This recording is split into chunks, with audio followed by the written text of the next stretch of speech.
chopping it with Mittens, joking about his name is so fly. Mittens, cause he whipping, don't you get it, but it's so hot, hot.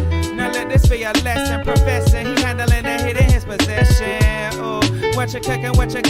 Scalding high beats was blow up before it's cooking. Ooh, I know you're looking true. I'm out taking with this beat, I'm a lady man. I'm really trying to date it out. What's the number trying to call out? Wonder about my team would shout they don't get logged out. Made by Bethesda, the only way we fall out. Morocco, you a mole. Find another hole to crawl out. Hey, I'm sticking squirrel with the biggest girls. Lace since the case get up. I think you're stripping, girl. Damn, how sounding cliche, right? Well, I flame out brain. I'm the PK type. Come and rest in my nest. I'm a bet that night. Metaphor, girl, you gon' get that pipe. Whoa, wrong song. I'm thinking about bum bum. Chicka, wow, wow. The calling of my slong. The snapping of her thong. The rapping of this song. Should tell you this boy's gifted. Giving you my own soul. Hey, now what's better than that? Hey, hey, now what's better than that? Hey.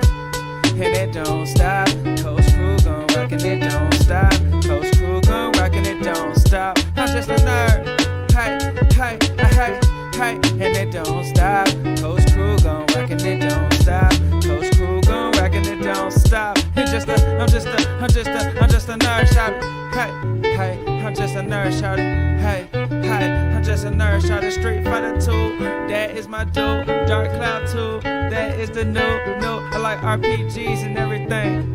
Metal Gear Solid, man, that's my swing. Hey,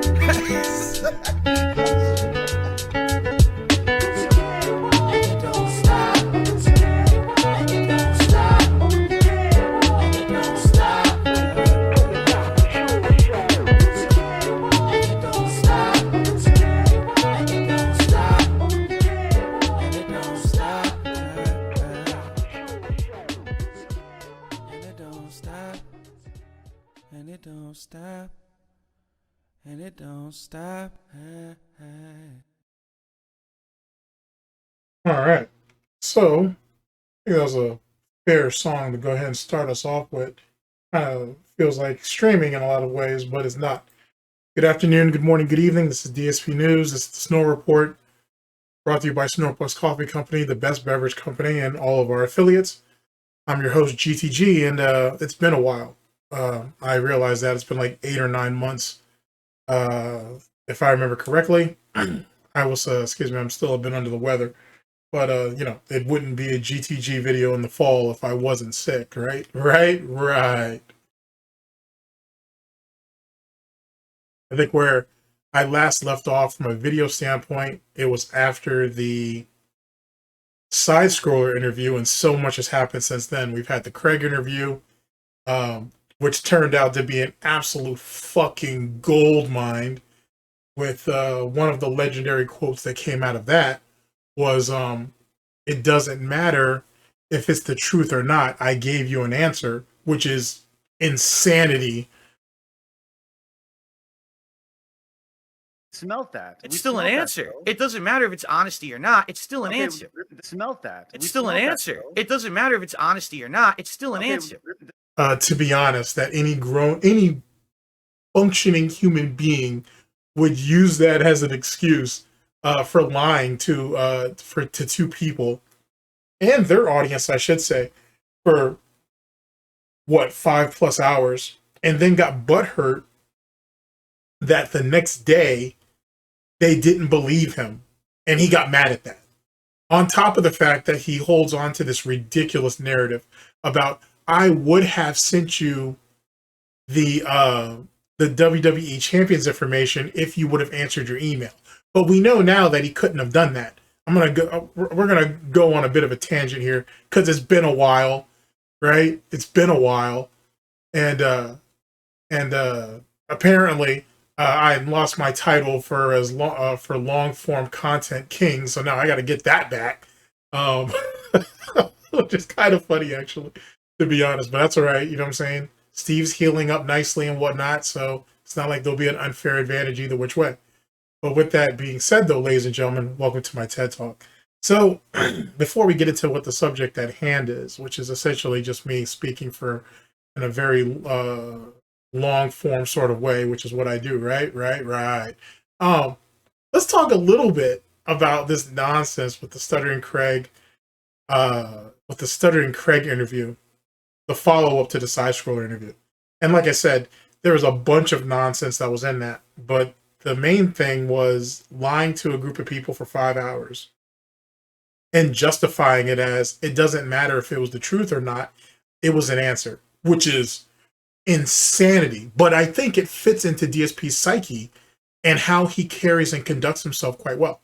On top of the fact that he was like, he's butthurt that Craig didn't answer his email fast enough so DSP could, quote unquote, give him the information for the WWE Champions thing to either dispel it or whatever the case may be. Now, this becomes a bit of a problem given what we know now. So in hindsight, like what I've done for the side scroller interview, I have to scrap all of that, or I'm gonna vault it, I should say. I'm gonna vault it, and then we're gonna start fresh just because all the new information and whatnot. Patience comes to those who wait. Or I could put it out and then just put the revised version out after that, or not long after that, I should say, because that's already clocked at like 12 hours. Anyway, I'll figure it out. But here's the point. The point is that one, how was DSP gonna ever do that? Like whoever it is that does my timestamps, they'll put a timestamp somewhere for this. But how was DSP gonna get away with that con? What was DSP gonna tell Stuttering Craig to validate what he was saying about the WWE Champions account? Because we know about the second account that DSP is using now. Well, it's actually his third account, but whatever. That's all a theory type thing. DSP's quote unquote second account, because the first one we have allegedly sold off, right? During the troubled times in Goutopia in 2020, when we had to do everything like fire, we had the fire sale everything. Supposedly the main account down from the Raptors have been sold off, which there's no proof of any of that, which means, i.e., it didn't happen. He's still using it because there's no way that the person who bought his account is going to go ahead and hold on to DSP's habits, not just his daily habits of logging in, but also the velocity of him spending based on what DSP makes day to day. We know what DSP makes day to day by a couple different sources, but Pop or Piece of Pieces on top of that list with his tips tracker, big ups to him, as well as other things that can help corroborate it and give more compound interest to what we already know.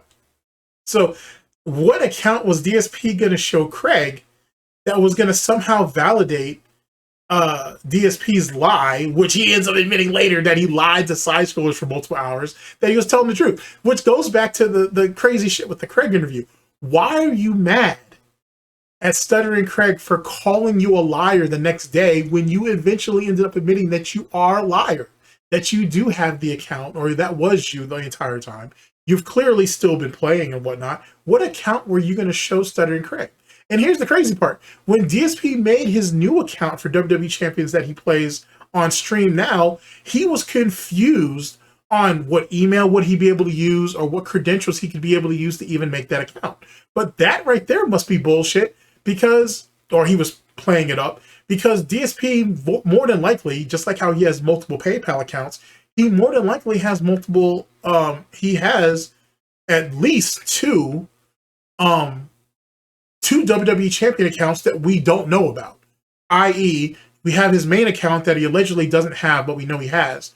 There's the one that he's currently playing on. And then there's probably a phantom account that he had somewhere too. The problem was, and I told people this, quote unquote, in private, I guess, or whatever, in conversation, let's say that, because it doesn't have to be all sneaky. I told people that there was no way he was going to be able to convince Craig that whatever account that he was going to send him was the legitimate account, because it wouldn't have been aged properly, right? It wouldn't have been the proper age to do so, because people had already been speaking to Craig and Craig knew what to look for, which is why DSP was so apprehensive of telling him or of showing him any information anyway. All that lame ass shit about, oh, I don't want to show nothing on my phone and all this weak ass shit. Shut up. You could have easily have just sent a screenshot right to the dude. You know what I'm saying? Just like how now that he has his $2,000 or $3,000, whatever it is, gaming PC that a loyal fan sent to him, which is strange in itself, because how is it that people are sending you $2,000, $3,000, $4,000 pieces of equipment, but you can't hit the sub goal? Sorry, you can't hit the contributions goal or the King's Coffers. Really, it should be the King's Coffin. Whatever. You can't even hit that goal on a daily basis. but people are able to send you $2,000, $3,000, $4,000 electronics. Make that make sense. Like literally make that make sense. Of course, he's on the payment plan on Amazon. No one has any qualms about that being not a thing. So that doesn't make a whole lot of sense. So, but it's funny how now DSP can do all these things now that he has this 2 PC setup type situation, right? With that gifted PC that he couldn't do back in the day, which doesn't make any sense because he's still running off the same fucking dilapidated $3,000 lemon, and then he has his laptop. Anything that he's doing on his laptop, he could literally have done, or anything he's doing on the gaming PC now, as it pertains to browsing the internet and putting that on screen so people can see it or whatever, he could have done that off the laptop. So what's the difference? And now, if you think about it that way, what the hell is the laptop for now? It's literally a glorified paperweight. Not to say that it wasn't beforehand, but it's literally a glorified paperweight now. It really has no purpose. There's really no use to it, if you think about it. Actually, I could have just pressed that to mute that. Anyway, so that doesn't make a whole lot of sense, right? So the whole Craig, so him doing the Craig interview was a complete and utter clusterfuck. Worst thing he could have done, to be honest, because not only does that validate Craig and Adam and just side scrollers in general, but it literally paved the way for how the interview, quote unquote, saga ended up going to this very day, at least as far as we know it. It was just fundamentally a bad idea. It was like literally a stupid idea. So that's one of the things that we're going to speak about a little bit today. We're going to look at the whole DSP redemption saga, which is really, I've just labeled it the DSP Kino Casino saga. And we're just going to go over a few points. I'm going to go over the players, and then I might talk about a few points as it pertains to each one of those players, and then you can expect the video for each one of those points later on down the line. I've spoken about some of this on stream, but everything that I say, not everything that I say on stream, I use in videos and vice versa. So that's the thing.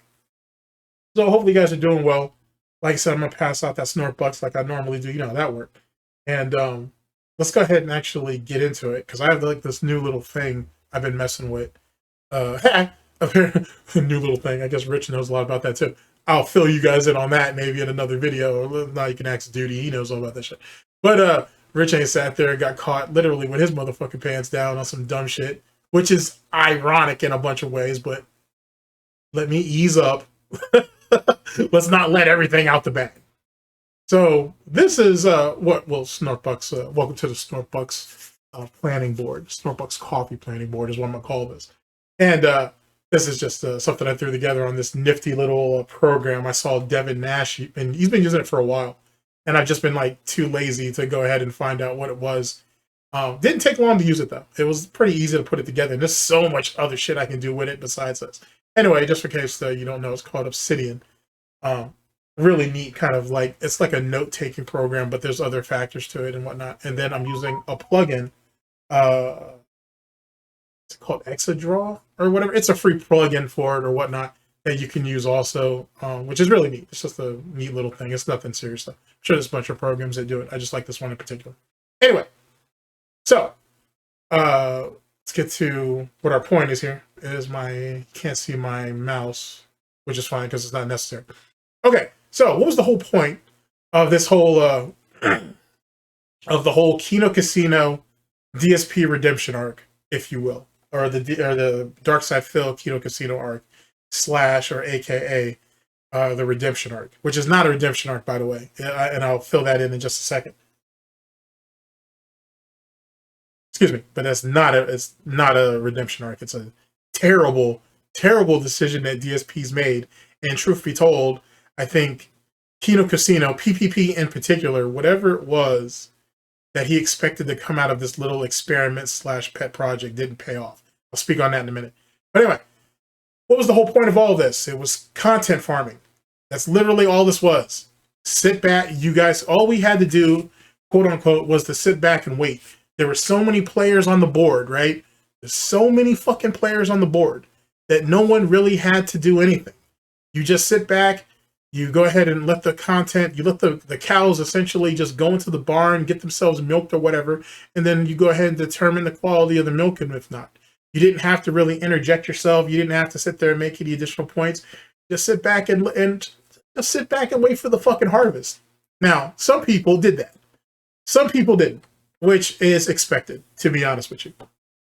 But this is going to be, but the whole saga here, this whole arc, was literally about content farming. With that being said, let's go ahead and look at some of the players that are involved. There's actually a few more people than what you see up here now, but I'll probably categorize those people into their respected groups because a lot of these guys are adjacent to or connected to other people that you already see up there. So that'll be something that I do on a later date. But essentially your players, interestingly enough, is LOLCOW Live, Kino Casino, ReviewTechUSA, who's literally kind of outshined the situation to actually turn into the actual major cow to be milked out of all of this. Detractors, trolls, haters, and critics, of course, and Darksydephil. Some people would say Detractors would also be thrown in there, being that at least allegedly a few of them ended up suffering some consequences to various degrees. It's neither here nor there. We'll just group them up however I feel is appropriate when we get there. So that's our group, or that's our 5 major groups at the moment. And let's go ahead and talk about how each group basically is doing up to this point, because the arc isn't over yet, even though a lot of people are tired of it. And excuse me. And what is the current move for people if people feel the need to make a move? LOLCOW Live, I think, has initially their horse was damn near dead at some point in the early on in this race. I thought that they weren't really capitalizing on it pretty well on this whole situation very well. Boogie and Wings, or Wings and Boogie Now, and possibly Boogie Now, are slated to be on the bottom bitch pocket. Sorry, the daily therapy session. Sorry, what's it called? The level 1 podcast, whatever the fuck they call that shit. He's slated. Boogie was slated to be on there.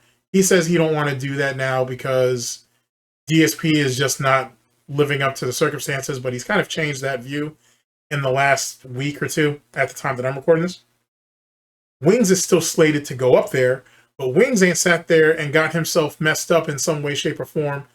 I think what is gallbladder when the Kino Casino had their camping trip, which he was on for at least a little while, or at least a few days, until he ended up bailing out, which is the second camping trip that he's done that on. You're starting to see a pattern there. So that's a thing, but he's still slated to go on because why not? But they hadn't worked towards getting DSP on the show. Now, I know most of you are like, well, wait a second, GTG. You're forgetting the fact that Keem and DSP had an interview. And what was the fallout of that? Well, outside of the fact that Keem basically licked DSP's ass crack for whatever long. I mean, some people like pig's butt, so it is what it is. There was really not, Keem didn't really push for DSP to want to come on to his show. I think what Keem was thinking was biding his time, and he was just going to wait, which is actually a smart move from a content farming standpoint. Bide your time and wait for DSP to eventually hit his low point where eventually he's going to feel the need to come on. Now, I know DSP has said also in the past weeks or months that he wanted $50,000 for his one appearance. Rich has said some nonsense too. Neither one of them are worth a goddamn dime, let alone 50 grand. But whatever. Keem is holding some pretty good cards right now. He wasn't at the beginning of this. LOLCOW Live didn't look that great at first, but they're holding some pretty decent cards right now where they can literally afford to sit back and wait. On top of the fact that Keem's motives, or LOLCOW Live's motives, I should say, has changed a bit. Instead of it being a bunch of LOLCOWs, or a couple of LOLCOWs, or a few LOLCOWs, whatever, on the show, laughing at other LOLCOWs and other bullshit and giving their LOLCOW takes so other people can laugh at them, which is what the structure of LOLCOW podcast should have been until it got into that clusterfuck with it as it did. I've already talked about that, and I'll explain that at another time. Keem has now pivoted to try to turn this into a redemption arc type situation. He's trying to help LOLCOWs be better and do better in some ways. But if you remember, LOLCOW Live was, or a LOLCOW podcast was, you guys are LOLCOWs. and you guys have all this attention on you, and you got all these people who are making entertaining content, and you guys yourselves are not entertaining in the way that you want to be, like that you want to be perceived. But I know, excuse me, and I see the potential still in you guys. And so I'm going to put you guys on this podcast. I'm going to make you guys money, and I'm going to try to basically show that you guys are entertainers, just not in the way that you guys used to be or how you guys want to be perceived. Now, he's completely pivoted on that bullshit. And now it's about redemption, and it's about trying to get these guys, no pun intended, and he's trying to show that these guys aren't completely bad. They're not exactly how people have painted them out to be. And yes, they've made mistakes and they've slipped up and so on and so forth, but there is value in what they do and what they could do if people would give them a chance. That's literally what LOLCOW Live is. And it's forcing Keem to work a lot harder than he's supposed to, or at least what he had himself slated to. But that's because of his failures earlier on, mainly losing LOLCOW podcast. But yet again, I've talked about that extensively, but I will bring that up at a later time and flush it out, given how the situation is now. Tommy's gone. Mutahar has his own problems, so he ducked out. Turkey Tom went back to what he's comfortable with. I mean, all those guys did. All those guys that were farmers, Nicholas DiOrio, Mutahar, and Turkey Tom, and whoever else was there, all ended up going back to what they were doing. Obviously, Tommy C ended up getting out because LOLCOWs and then just talking about like silly internet shit is two separate things. Like, you got to understand, and most of you do, so I'm not here to insult your intelligence, but the concept of what LOLCOW communities do, each one respectfully, and what people in the commentator community do are two separate things. If you're a detractor, troll, hater, or critic, you can theoretically cross over and do commentator shit in the commentator community. The commentator community can't necessarily do that, only because of the mindset. They have to get out of the idea that LOLCOWs are kind of just being persecuted just for the sake of it, and they have to try to find like all the logical fallacies and justifications for why they have stop. It's stuff like that. That's why Tipster got ran up and out of that community. It's kind of stuff like that on why they let what's his face, Bo Blacks, get away with the bullshit that he got away with for as long as he did, until it ended up blowing up in their damn face, and then they had to eat him. They had to basically pull Ouroboros and get him up and out of pocket because it was making them look bad. I mean, where was the energy that they had for fucking John Swan? Why wasn't that demonstrated with some of these dudes? Or at least with Bo Blacks, to be honest. And maybe, what's that guy's name? And Edwin. But I mean, Edwin really kind of screwed himself over with that, and his allegiance with Savo Pancakes. So it wasn't really so much guilt by association with those two. It was just the fact that Edwin had been fucking up. Savo was a goddamn problem. It was easier they made it really easy to get themselves booted up and out of there. So anyway, that's a whole nother thing for a whole nother day. But it's a mindset type thing. It's a mindset type thing, and not to say that those guys couldn't do LOLCOW content, but you can't fit LOLCOW shit into content, into like the content community type shit and make it work. It doesn't work like that. It literally doesn't work like that. That's why they don't have farmers anymore. That's the reason why Keem is out there doing it. No one will admit that, but if you know, you know. That's really the reason why those guys ended up bouncing up and out. Especially since Nicholas himself said that he just didn't like doing it, and he found it very frustrating. And that just goes to show, to be honest with you, I think that's a very telling factor for people who may only have heard about DSP but have never actually gone into the vortex. If you sit here and you try to actually make shit out of it, and you try to make heads and sense of it without knowing the lore, or just being around people that can kind of better explain shit to you, it can be very frustrating. LOLCOWs are not people, or they're not normal people anyway, to be honest. And it can be a frustrating situation. Jesus Christ, the people who follow LOLCOWs, myself included, can be frustrating at times. So it's all par for the course when you think of it. So the fact that all them guys ended up leaving makes sense. So anyway, that's LOLCOW Live. LOLCOW Live was basically, it started off bad. it damn near ended poorly, but they're able to prop themselves up. The situation with Rich has been very fruitful for them. They're not necessarily taking any pop shots at Kino Casino, at least not completely overtly. If anything, they've kind of turned it into a nice little back and forth more than they're actually competing, which is smart. The market share for this bullshit is huge. I've tried to tell you that for a number of years, that there's enough of this DSP pork pie out here for everybody. No one needs to screw anybody over. No one needs to go do gay ops. No one needs to lie on each other. For none of that bullshit. There's enough out here for everybody. Some people see it. Some people don't. Anyway, so that's the thing with LOLCOW Live. They didn't start off great. They're doing okay for now. We'll see where it goes.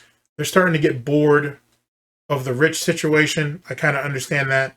DSP will keep being DSP, so they'll milk them as the situation goes up. And there's not too much of a problem with Kino Casino, being that Andy Worski's in bed with Keem anyway because of Happy Punch. And theoretically, PPP's in there too because PPP gets his cut of whatever Andy does anyway, and vice versa. So there's that.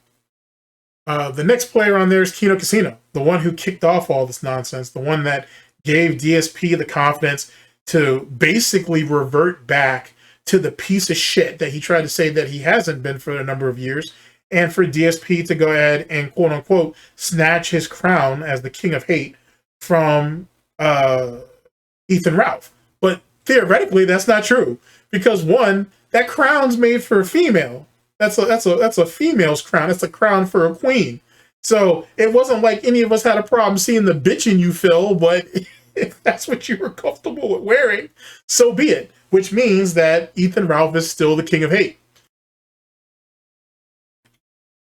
With that being said, DSP was looking for someone to enable his bad behavior.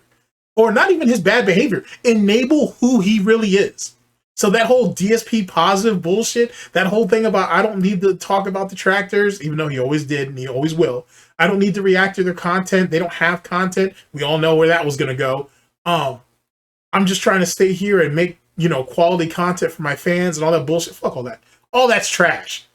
And Kino Casino really initiated that.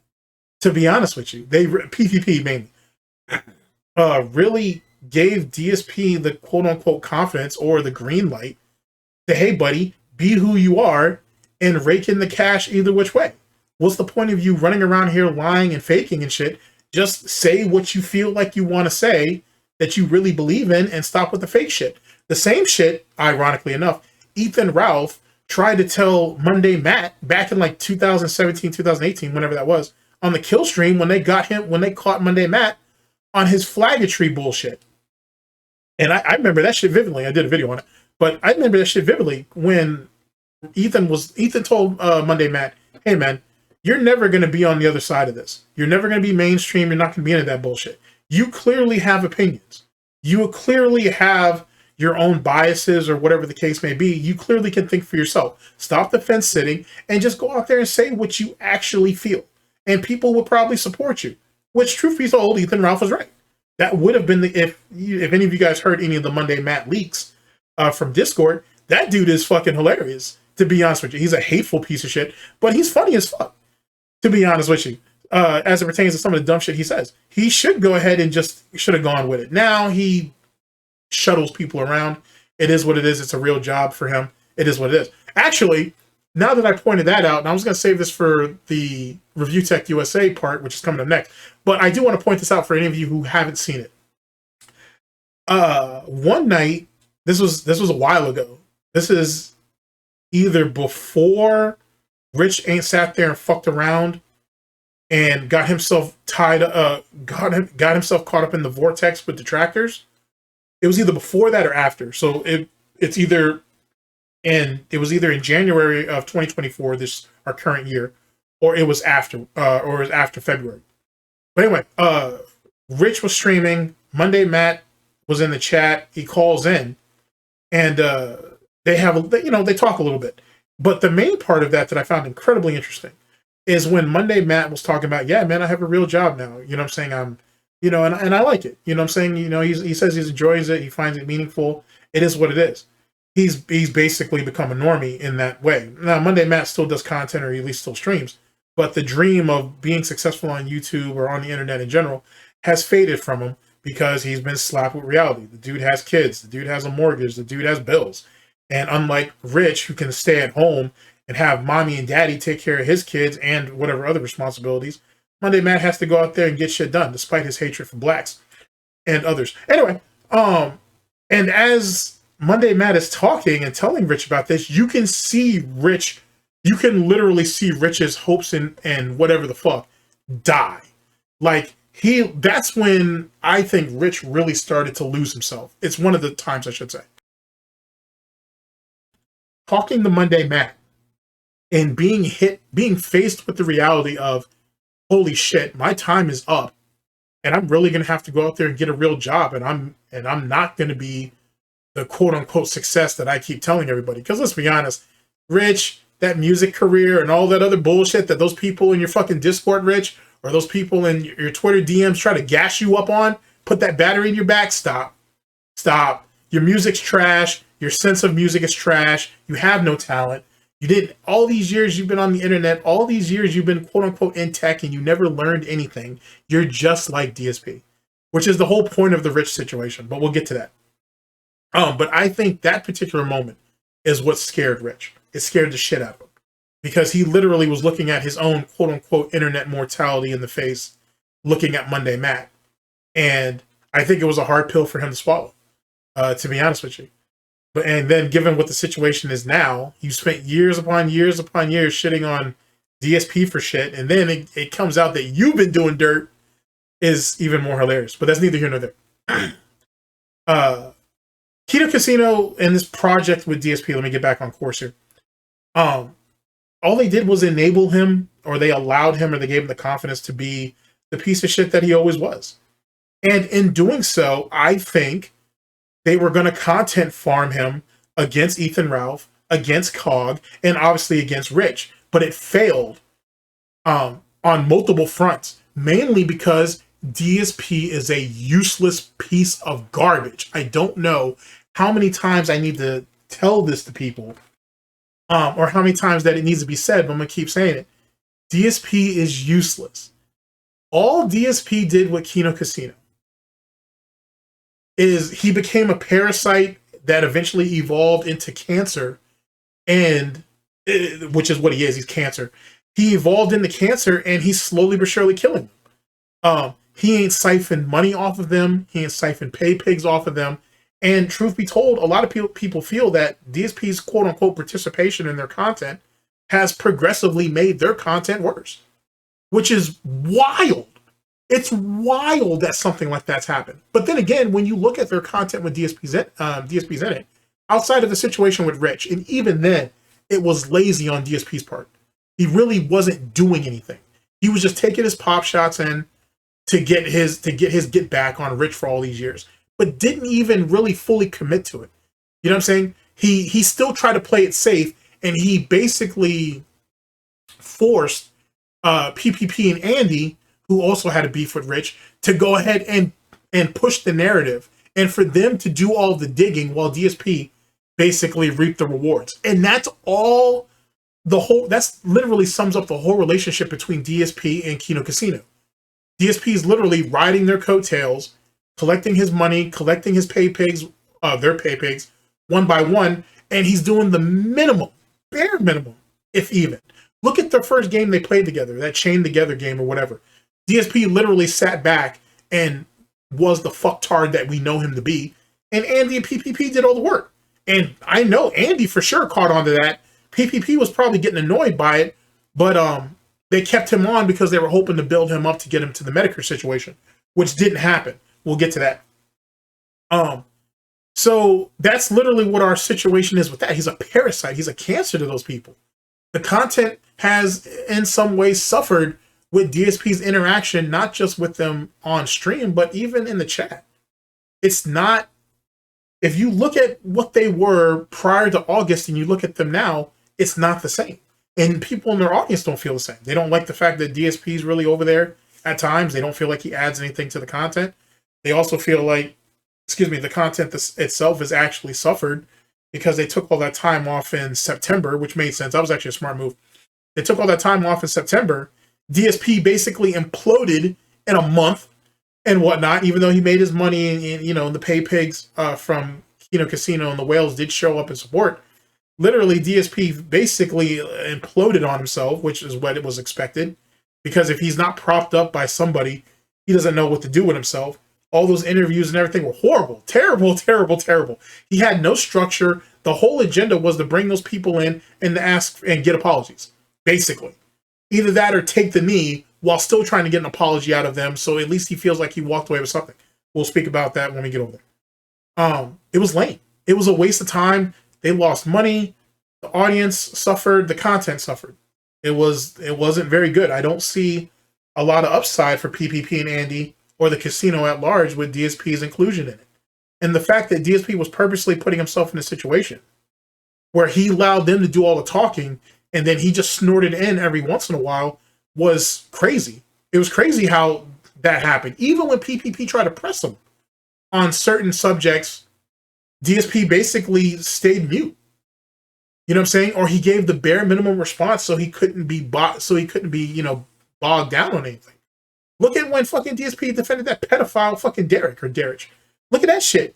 They literally spent like 20 minutes. It was PPP, or it was the Kino Casino, and Josh from fucking the farms, from the Kiwi farms, having to fucking coach DSP into doing that shit. And then at the end of all of it, it wasn't for the DSP having some peace of mind that he has a troubling person in his community. It wasn't for the betterment of his community. DSP don't give a fuck about them. He did it because he didn't want the detractors, trolls, haters, and critics to be right. He literally lied to them and said, oh, I've never heard that. Oh, well, I have kind of heard that, but I didn't pay too much attention to it. Oh, people told me that for like 2 years and whatever. But at the end of all that, he didn't want to get rid of Derek because he didn't want the detractors to win. So think about that for a second. You're okay with actually having pedophiles in your community. You're okay with that. Not only have detractors, trolls, haters, and critics pointed that out to you, but people within your own community have done it for years, apparently. And you let all of that you disregarded all of that shit just because you didn't want a group of faceless people to win, to have something over you. If that's not mentally stunted, let alone being mentally fucked, I don't know what is. And realistically, we don't care about pedophiles. He doesn't give a shit about that. He doesn't like kids at all. He don't mind fucking getting over on them, just like the handicap, but he don't give a fuck about those people. That's why, now that I think about it, DSP didn't mind overcommitting to Kino Casino and their audience and putting out all the bells and whistles and the sound foam and the lights and all this extra bullshit that people in his own audience have been asking him for years to do, that DSP fleeced money out of for multiple years, saying that he couldn't do it, he couldn't afford it, you got to support more, give me another 3 months of fucking the vestry, and maybe I'll finally have the money to be able to do that and all that nonsense. That's fucking crazy. For years he put that shit off. For years he said he couldn't do it, and now all of a sudden he was able to do it. Piece by piece, which is what all he had to do, but still, took him forever to get around to doing that bullshit. But that's neither here nor there. We'll address that over there when we get to that segment. That's my thoughts on the Kino Casino for the most part. I feel like, I'm not saying they're the biggest losers in this whole situation, but they got less than nothing out of this, to be honest with you. If anything, I feel like they're at a deficit. They need to get back to what it is that they're doing, and PPP, Andy, or both need to rethink how they approach Phil, because the main payoff of Kino Casino and the DSP relationship, if you will, was Medicare, the Medicare interview, the same Medicare interview that DSP turned down, all that time ago. Well, Medicare is not interested in that now. You know what I'm saying? To be honest with you. And I can understand that because that's not entertaining for Medicare. Medicare has admitted this. He watches enough detractor content that it is what it is. He doesn't feel a need to interject himself in that. You gotta, like anything else in life, it's timing. You know what I'm saying? And location. You know what I'm saying? When Medicare was interested in doing anything, or when he's interested in a particular subject, is when that needs to happen, or at least be in the planning phases. DSP didn't want to do that because his many lame ass reasons, but the main one was, oh, well, Medicare says the N word on stream. I can't be associated with that. But then he had admitted the other night, like last night or the night before, that, oh, well, yeah, Andy and PPP might be white nationalists. So I don't know if I want to align myself from a political stance with them because of their particular beliefs, but I don't want their bullshit or any of their hate falling on me. But that's fucking wild. These people have done whatever the fuck they've done for you and whatever. And you guys can have, you know, opposing opinions or whatever the case may be, even though DSP falls into a lot of their belief system anyway. Don't think that he doesn't. So you guys can have opposing political beliefs or whatever and still, you know what I'm saying, still coexist and shit, right? You can still be friends or whatever. But DSP immediately wanted to get himself away from that because he doesn't want to be labeled as a racist or a bigot or any of that other bullshit when he's all those things anyway, which is hilarious. Which is fucking hilarious. But that's neither here nor there. I feel like Kino Casino just didn't make out of this. It didn't work out. I think they need to go back and they need to rethink it. Medicare's out the picture. Mudahar's out the picture, but Mudahar's out for a bunch of reasons. A few good reasons. He has all that shit that was on him on Twitter. Some of that's probably fallout from the Keffel situation. That situation with Nux, which is what killed their fucking podcast. That situation with Nux was falling in on him, and he didn't want to deal with it. And that's why he ain't deleted all these tweets and all that. Not even though most of those tweets didn't have anything to do with Nux. Some of them did. So he had to get all that shit up and out of there. Because Nux is a fuckwad and whatnot. And it's been a fuckwad in the fucking anime community / VTuber community for a minute. And despite all the things, all of the quote unquote good things you could say he's done a lot to hold the community back. And a lot of the negativity that, or some of the negativity, I should say, that is posed on the communities because of Nux in a lot of ways. And he had plenty of times to just come out and admit, hey, I fucked up, or hey, let me clarify this point or whatever. He don't ever want to do it. He could easily just do it in a video. Instead, he'll try to do it at the fucking, he'll try to pigeonhole it into one of his fucking streams and shit into like a 5-minute segment and think that's going to appease people. Even though he admits that most of his viewership doesn't even watch his streams. But that's neither here nor there. That's that coward type behavior that you find from people like him. And it's not just in the VTuber community, the anime community. There's a lot of communities that have a lot of people like that. So that's neither here nor there. So there's that situation with Nux, and that and Mudahar probably didn't see the value in doing anything with DSP either. So that made sense that he wanted to bow out. Kino Casino didn't get much out of this. They couldn't get him to go at Ethan Ralph really, or at least not in a fucking meaningful or entertaining sort of way.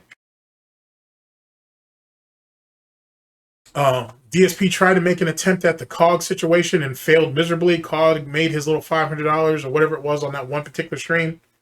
At the end of the day, COG made money off you, to be honest, and you really didn't do much to retaliate or to even make any money off him. So I'm not necessarily giving COG the win, but you didn't really do much to help him lose. That's pretty much it. Like, DSP didn't show any real value. DSP wanted to sit there and fleece off of their streams so he could continue to get attention and he could basically get support off people. And actually, let me go ahead and make this very clear. What he does with Kino Casino, so to speak, when he has the opportunity to do it, is what he wanted to do with Side Scrollers. That's what he was looking at doing. Getting on that show, giving some opinions, piggybacking off something that they said, because he's not going to be brave enough to go against their narrative, right? He might interject something that goes against the grain every once in a while, but essentially he's just going to be a yes man on that show, and he was hoping to fleece their audience to build his own audience up. Which, don't get me wrong, that's kind of what happens when you do collabs. You bring some people from your audience goes over there to the person you're collaborating with. Some of their audience come over to you. It's a bit of crossovers, give or take, like any relationship. But DSP was trying to fleece the fuck out of them. He was going to use them to, quote unquote, get his gaming fucking credibility back. That's one of the reasons why he's so goddamn mad at the fact that they went into politics. Because he's like, wait a second, you're not meant to do politics. You're meant to do gaming. Why the fuck are you doing this politics shit? Go back to what this shit always was. Because DSP don't like change.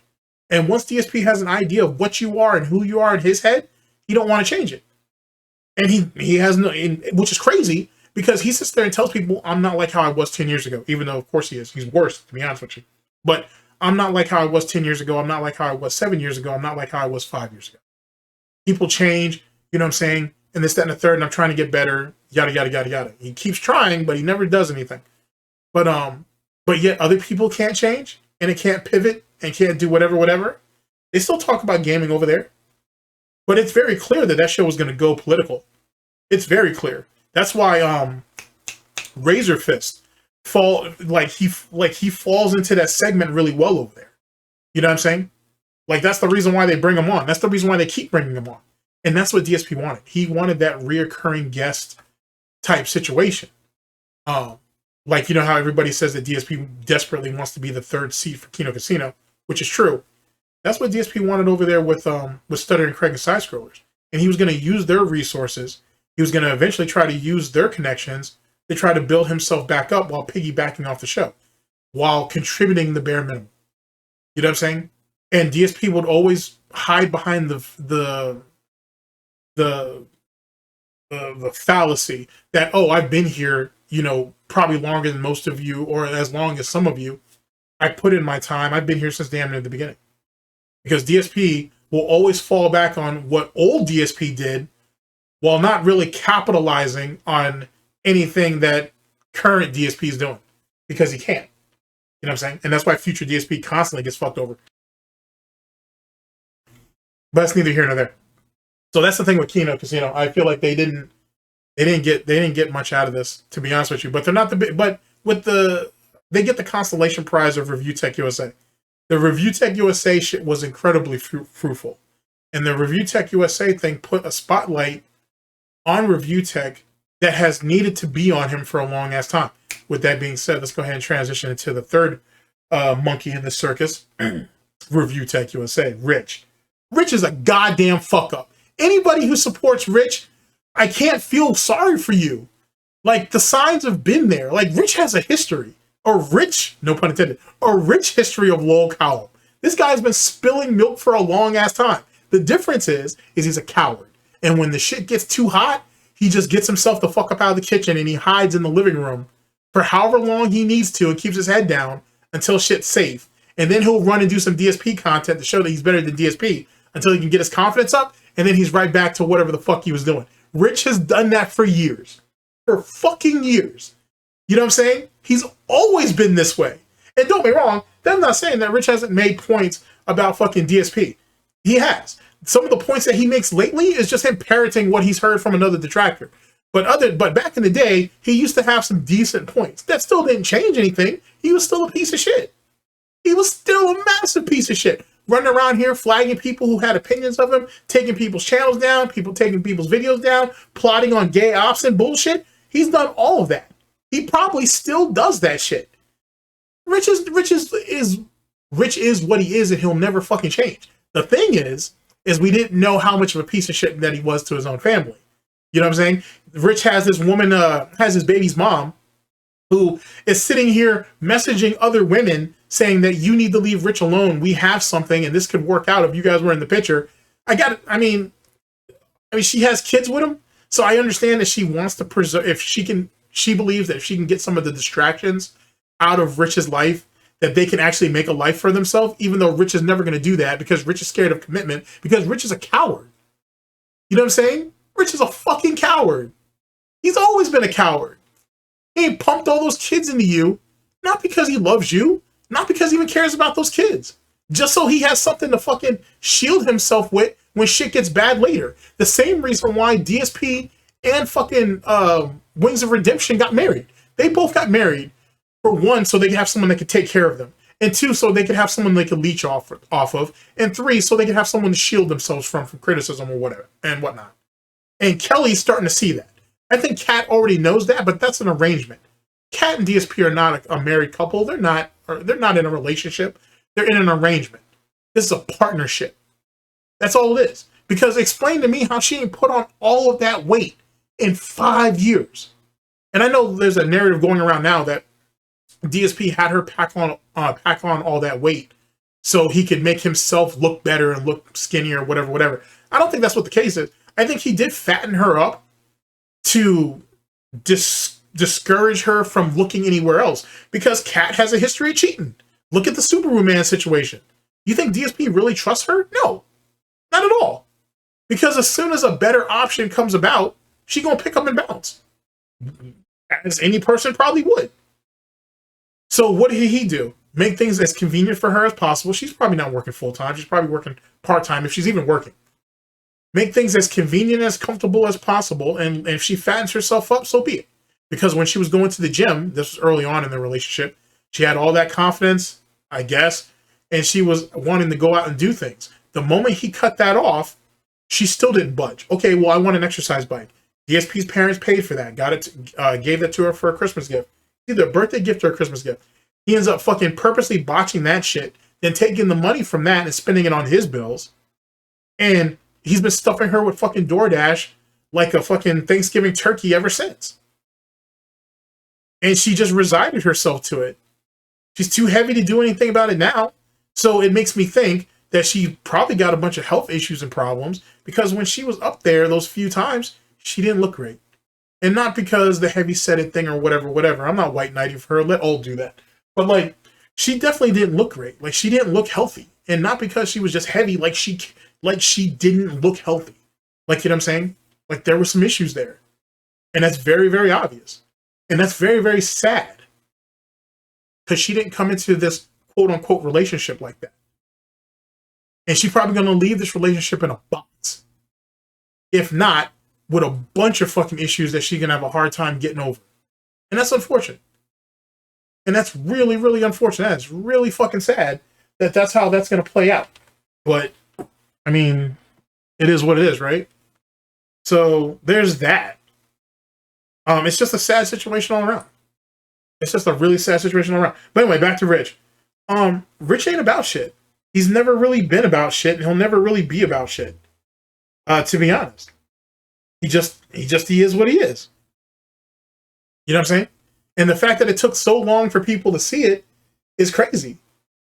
And the fact that that dude's personal life, who he's been using his kids and his baby's mom as a shield for all this time, and now it finally blew up in his face, has really done him in. But truth be told, it even started before that.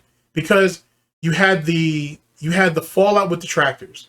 Then you had the Jay situation, which only made shit worse, which is what brought Kino Casino in it. LOLCOW Live came in later. Most people need to remember that. LOLCOW Live kind of came into all that bullshit later. They weren't there at the beginning. Now, when the Jay situation was kind of in, they were kind of peeking their head in and seeing what was what.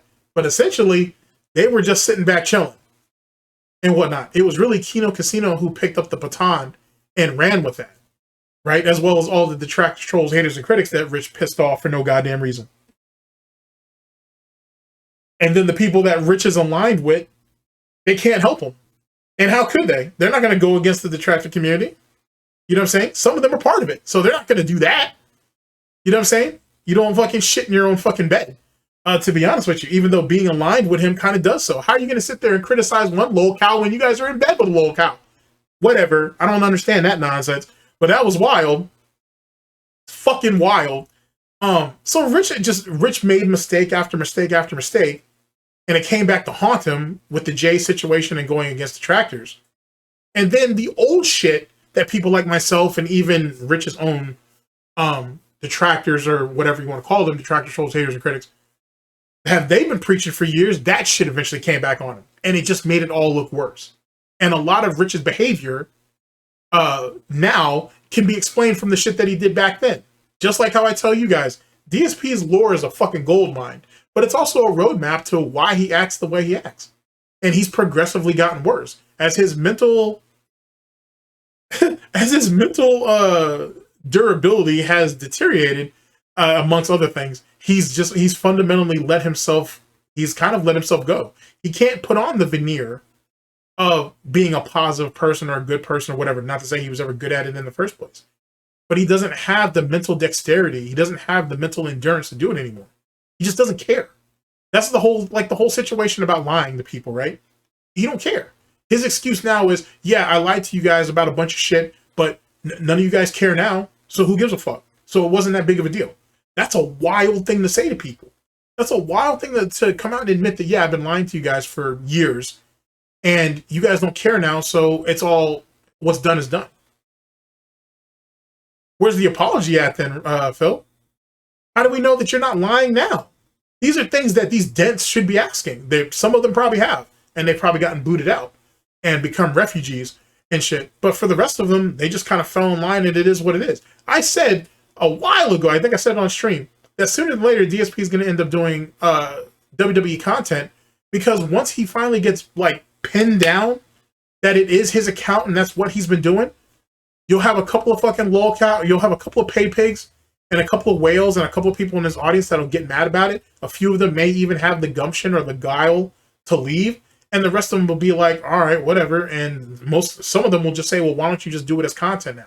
It's ironic because that's literally what he ended up doing. What makes it even more ironic is currently in our timeline, DSP is saying that he's about to put WWE champions on the shelf for a bit. That's neither here nor there. That's neither here nor there. Like, it's a lame situation, dude. Super fucking lame. Anyway, back to Rich. Rich has done himself dirty. Rich has been, I think more content has been farmed out of Rich out of this whole situation than anything. It's fucking crazy. And then what makes it even more wild, right, is you got people like Doody, right? Who's a mod over there. He's a paid pig of his and whatnot. He's a confidant of his. He's a confidant of Rich's, right? These guys are friends or whatnot, or at least they're very close associates or whatever. There was an opportunity for Rich to go up there on fucking Bottom Bitch Podcast, Daily Therapy Session, the fucking Level 1 Podcast, whatever the fuck you want to call it. There's a chance for Rich to go up there and talk to DSP. And apparently Rich went to, either one of two things happened. Rich went to Doody and asked him what his opinion of it, or Doody came to him and gave him his opinion and told him not to do it. Whichever happened, or whichever that scenario was, either way, Rich decided not to do it. And him not doing it, it does a couple of things. One, it makes you look like a coward.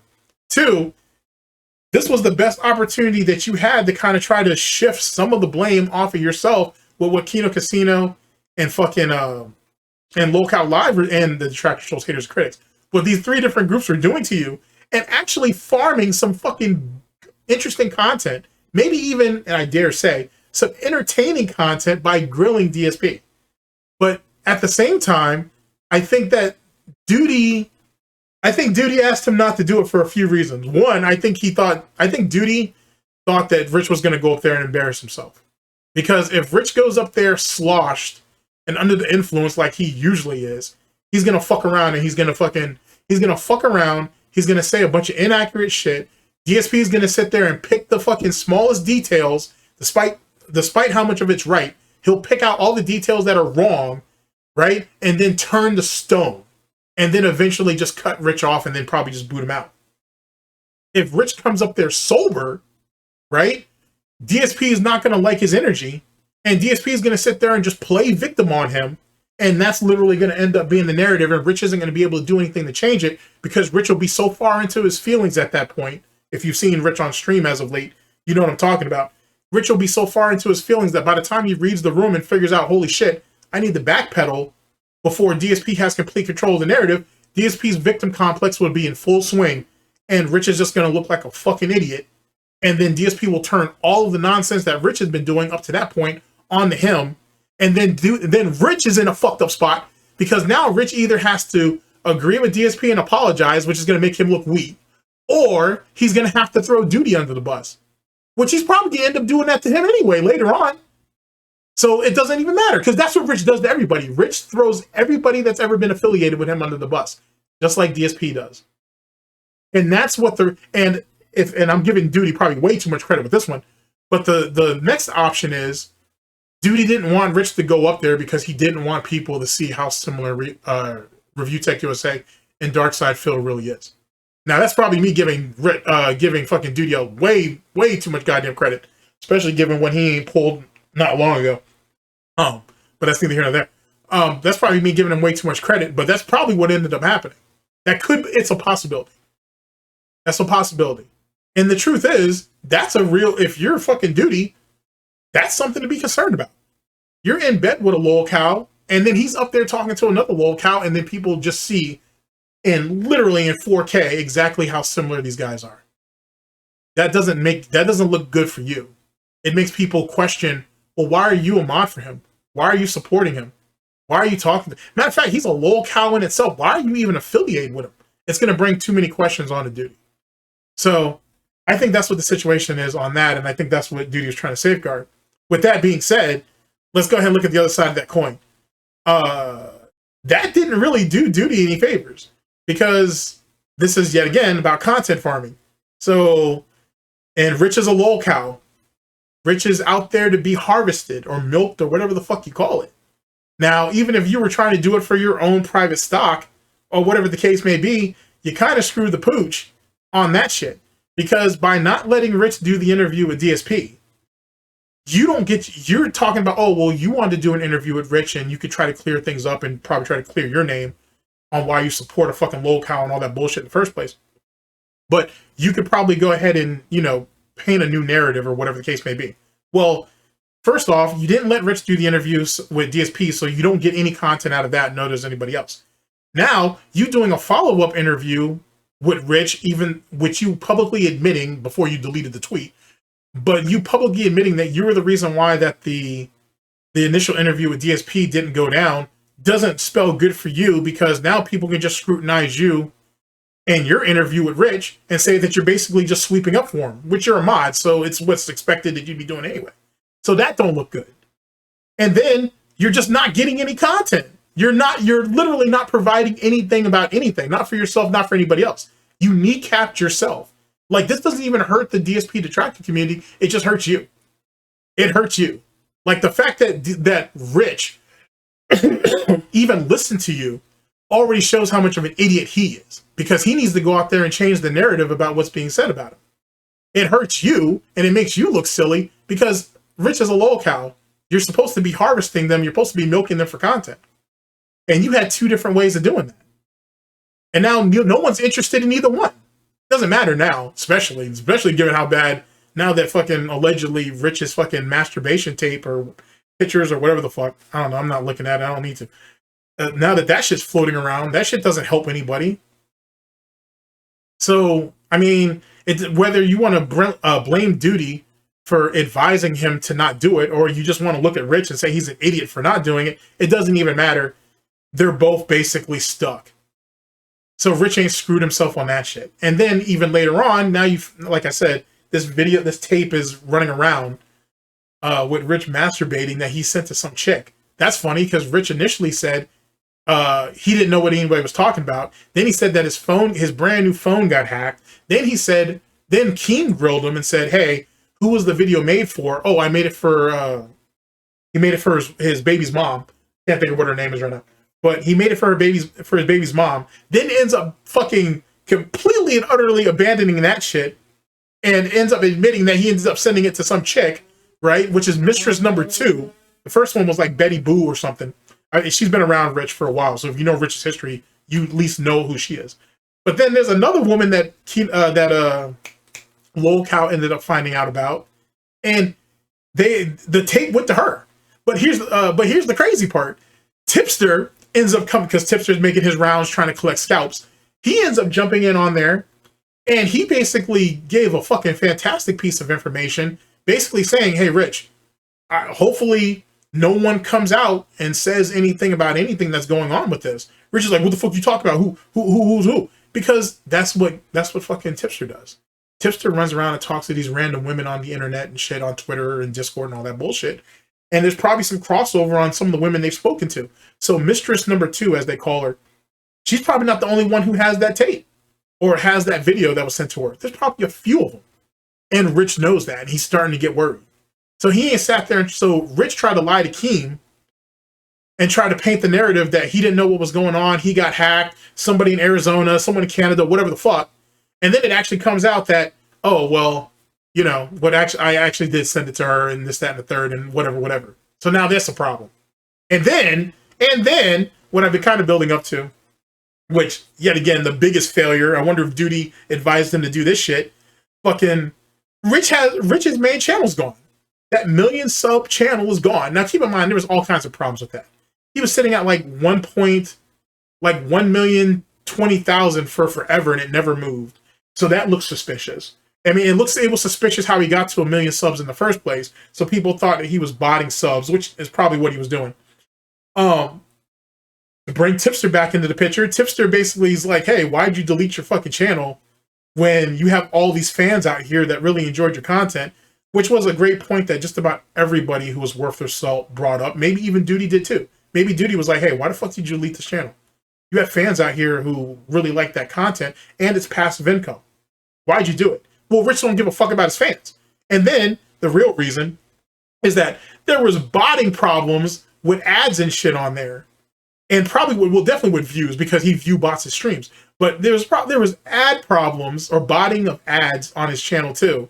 That he fucked around and got the channel in trouble. So he had to get rid of it so the streaming channel doesn't get demonetized, because that's how he makes that's where the bulk of his money comes from. And as he says, it has been since 2019. So this idiot literally pulled a DSP, because DSP's done that too back in the day, and got caught. And then had to delete 1 million sub channel over it. And that's when you start getting some of these other channels that are starting to pick up on it, starting to speak on it too, which only makes Rich worse. And then on top of that, Rich ain't sat there and given the greatest fucking Christmas present to everybody, because now that fucking ReviewTechUSA channel is gone, at least at the moment anyway. Whether it's deleted or whether he's going to bring it back at the end of the 30 days is still up for debate. But the point is that anybody and everybody who's ever done content on Rich has now gone up to the top of the heap.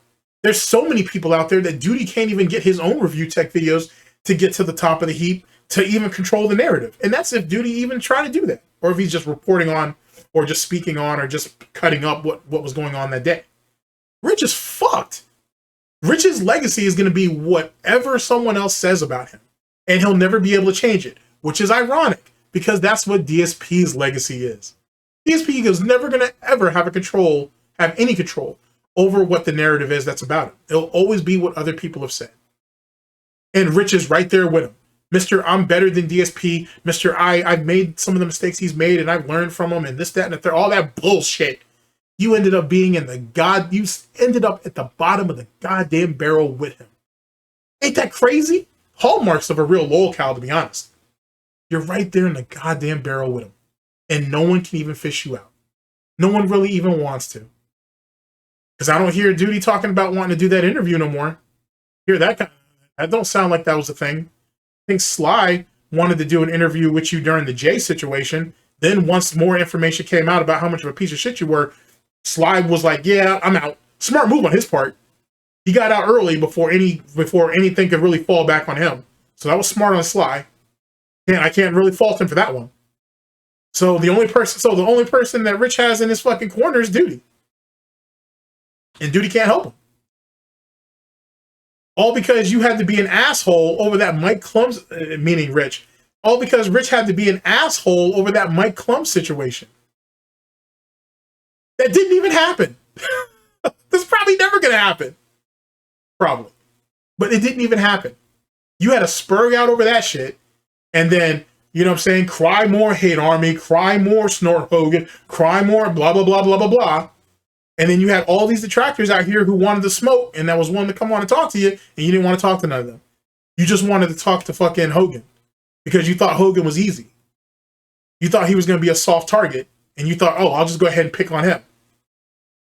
And that didn't even work. That dude was sitting there roasting the fuck out of you on Twitter, and you just ignored all that. So that was whatever. Rich just showed what his true colors were. And at a time where Rich should have been reaping the benefits of the content farming that was going on, this idiot literally made himself the content and has no one to help him, has no one to bring him out of nothing. And now Jay is still taking shots at him. 8-Bit Eric is not only growing, but he's getting his kicks out of this shit. He's getting his views and shit doing this shit. Rich is a goddamn idiot. And then most people say, oh, well, the June the King interview didn't do him any favors. June the King was fucking sweeping for fucking Rich. I don't care what nobody said. That documentary does not go nearly as in-depth or doesn't have nearly the amount of information that it should have. The Mikey video is far better. It's a far superior product and whatnot. If June didn't have a name and you compare June's documentary up to fucking Rich's, or so up to Mikey's would have won. Mikey'd be the one at like 500,000 views or almost 1 million, well, at least 500,000 views at this point. Then June's. It's June's name that carries that Rich video. That's nothing else. Obviously, now June did pick his shit up when he did the DSP documentary. I'll give him that. But the Rich one's trash. Absolute fucking garbage. He swept for him. There was so much shit that could have been called out, and he left that shit out, or he downplayed it, and whatever. So that's what that was. The thumbnail and as the main topic of discussion. And we can't forget about the now deleted debate Rich and Jeremy had, where Rich let his new trans girlfriend Keffels into the call so that they could both run a train on the quartering. The quartering read the play with quickness, muted them both, and dropped some hard truths before he left. You have done fucking nothing with your life. But, hi, Jeremy. You have 1 million subscribers, and you have done absolutely nothing with your lives. You've shared the link with the sponsor attacking loser that is Keffels, whose life couldn't be worse. Literally couldn't be worse. You and Keffels are sitting in my fucking Discord DM right now listening to this. You will never be able to speak on my channel because you're both fucking pathetic. You're probably watching this going, haha, look at these goofy middle-aged bums throw stones at each other. Well, Rich's fans didn't find it very funny. Not only because some of them were fans of the quartering too, but because, I mean, goddamn, bro, can you actually review tech instead of talking about drama nobody cares about? They just wanted bro to drop it and move on. There was also this one thing that Rich did during this drama that was really not funny. That was so cringe. All the other commentary niggas jumped down Rich's throat for it. He went after one of the quartering sponsors. Now, I know that Rich is a hypocrite about a lot of things, and you probably know that too by now. But this shit still had me shaking my head. This nigga really has zero principles. All that time, the Big Cheese Crusaders were fucking up his livelihood by going after his sponsors. And Rich goes and does the same thing against the dude whose only crime was arguing with him over the internet. Rich retracted his claim and deleted his tweets immediately after being called out, because even though he likes to pretend he sticks by his guns, he'll always buckle to peer pressure to keep his reputation afloat. The feud's intensity eventually petered out, but the beef hasn't gone anywhere. In fact, just last year, the two of them were hyping up a boxing match hosted by Keemstar. Rich was pumped about it too, talking mad shit and posting workout videos while the quartering remained radio silent. Hey Jeremy, how are ya? Look where I'm at again. I'm at the gym, place you're not too familiar with. I'm gonna be doing some cardio, do some chest, triceps, and shoulders. So hope you're getting to the gym. It's gonna probably be tough with those big purple welts on your back of your feet though. Those look like they hurt. All that changed when it was revealed that the quartering was actually training with Sam Hyde. Immediately, all the taunting workout videos stopped, and Rich said that the boxing match should be postponed while he handled some personal shit with his daughter. It's weird that the quartering training with Sam Hyde is what finally got Rich worried, and not, you know, that Jeremy is like 6'5"? And at my biggest, I was like 6'5", 380.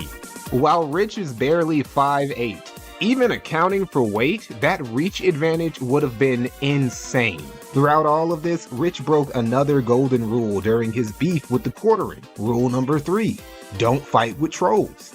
Was the quartering actively being a troll or detractor to Rich? Well, Rich sure thought he was. Road to career ruination, 50% complete. And that and the fact that this little man energy that Rich has running around here is fucking hilarious. This dude is barely 5'7". Like, this dude is barely 5'7". So this dude obviously he must have like some type of extender on his chair to make him look larger. I mean, not to say that he isn't already big. He's rotund, but he's clear. Dude's like barely 5'7". So if it wasn't for the fact that Rich has a voice that is perfect for radio or podcasting, like actual podcasting, then he's useless. He's nothing. He's literally nothing. You know what I'm saying? Just got a morbidly obese man running around talking shit and can't back none of it up. And let me actually speak on this real fast. A lot of people say, oh, well, the reason why Rich pulled out of the fight with the quartering, and the quartering's like 6'3" or something, like 6'5", some shit like that. Like 6'3", 6'5". He pulled out of the interview with fucking, he pulled out of that boxing match with the quartering because he was being trained by Sam Hyde. That's actually not the reason why Rich pulled out. The real reason why Rich pulled out of that fight is because he didn't want Sam, not because Sam Hyde was training quartering. It's because he didn't want Sam Hyde and his audience to start shitting on him either, or looking into him. That's the reason why Rich pulled out of that. He pulled out on some internet shit, not because he was going to go into that fight and possibly get his ass whooped. Which, if quartering's really 6'3", 6'5", you know what I'm saying? His wingspan is going to be ridiculous. And he doesn't even need, I don't even need to get into that. If fucking Sam Hyde showed fucking quartering how to move properly and use the ring to his advantage, and shows him how to jab properly, he's got Rich beat. Especially the fact that Rich is like barely 5'7". Holy fuck. Like, Rich is done.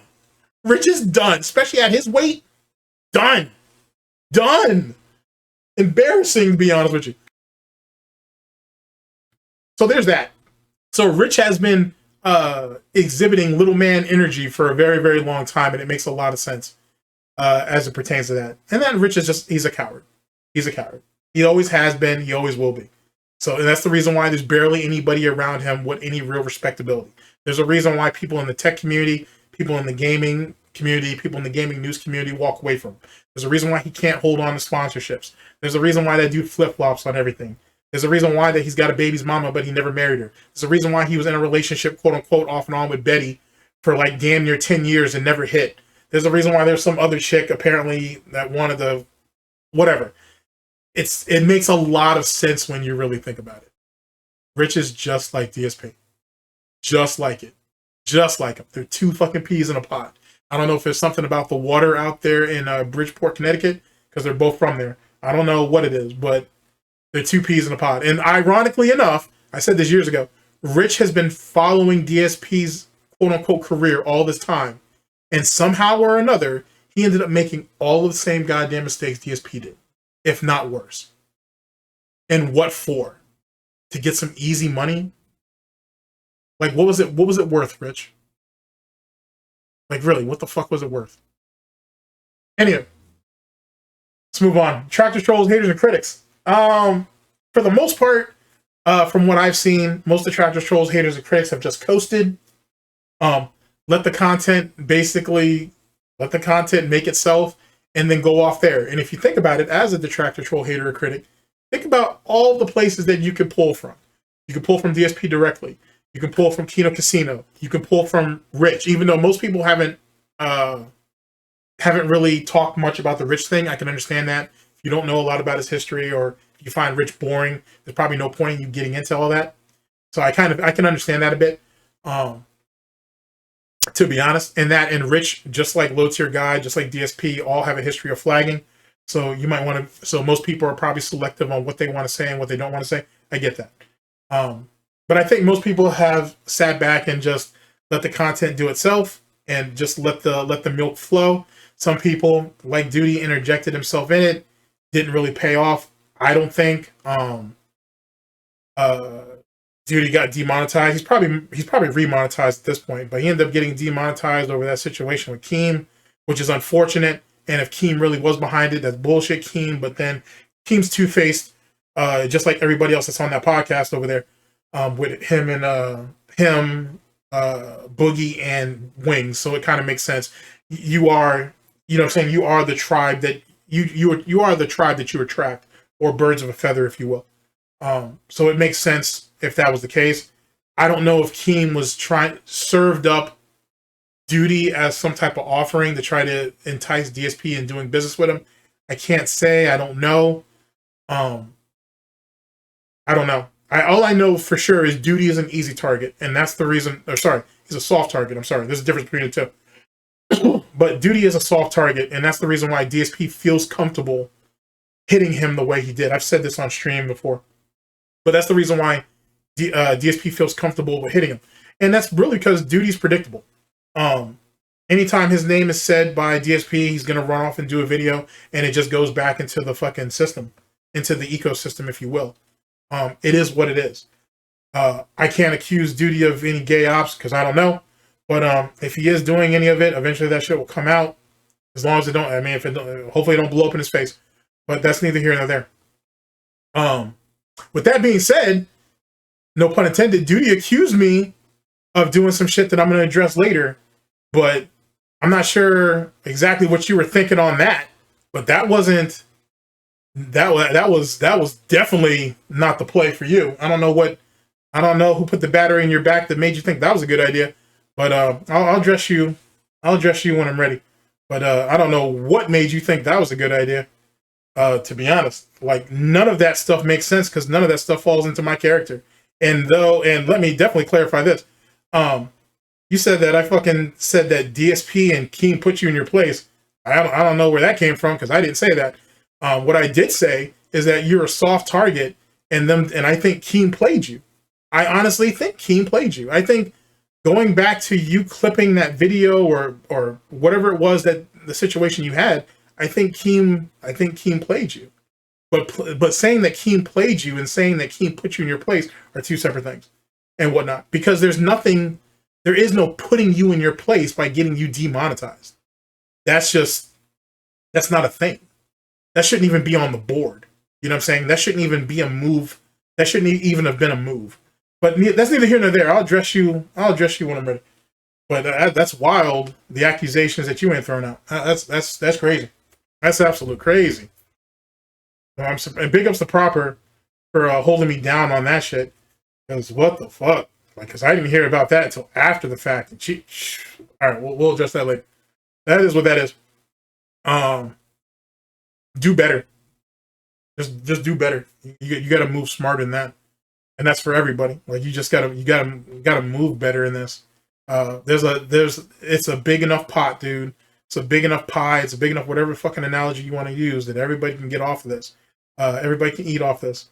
So we're out here. I mean, not that detractors haven't lied on other detractors before, but Jesus Christ, that was some wild shit. Anyway.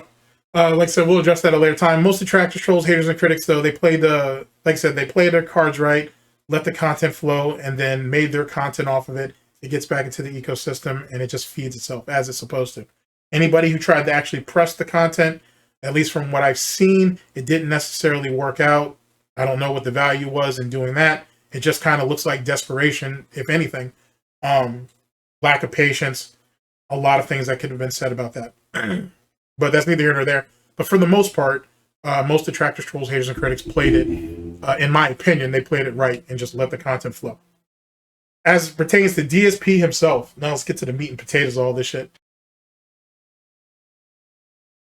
Let me take a sip of my SnortBucks real fast. All right, so as it pertains to Darksydephil.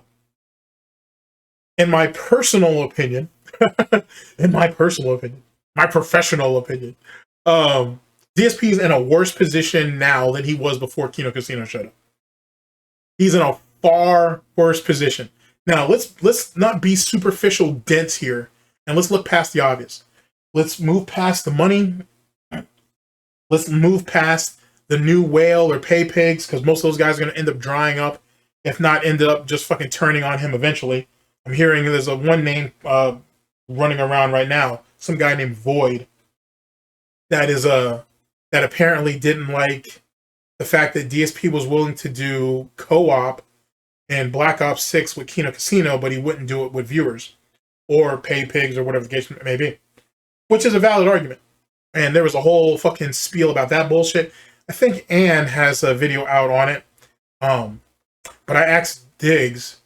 And Diggs had already had it clipped for me. So I'm going to actually go over that. And I'm going to go over that because that's an interesting little nonsense. And that, like, if you guys are playing Black Ops 6 currently, it's double XP weekend, double weapon weekend. Battle Pass hasn't dropped yet. And I think it's double gobble gums weekend for those of you who play zombies. Even though they got rid of the boat glitch, which is unfortunate. Sorry, I'm going to go off on a spiel for a minute.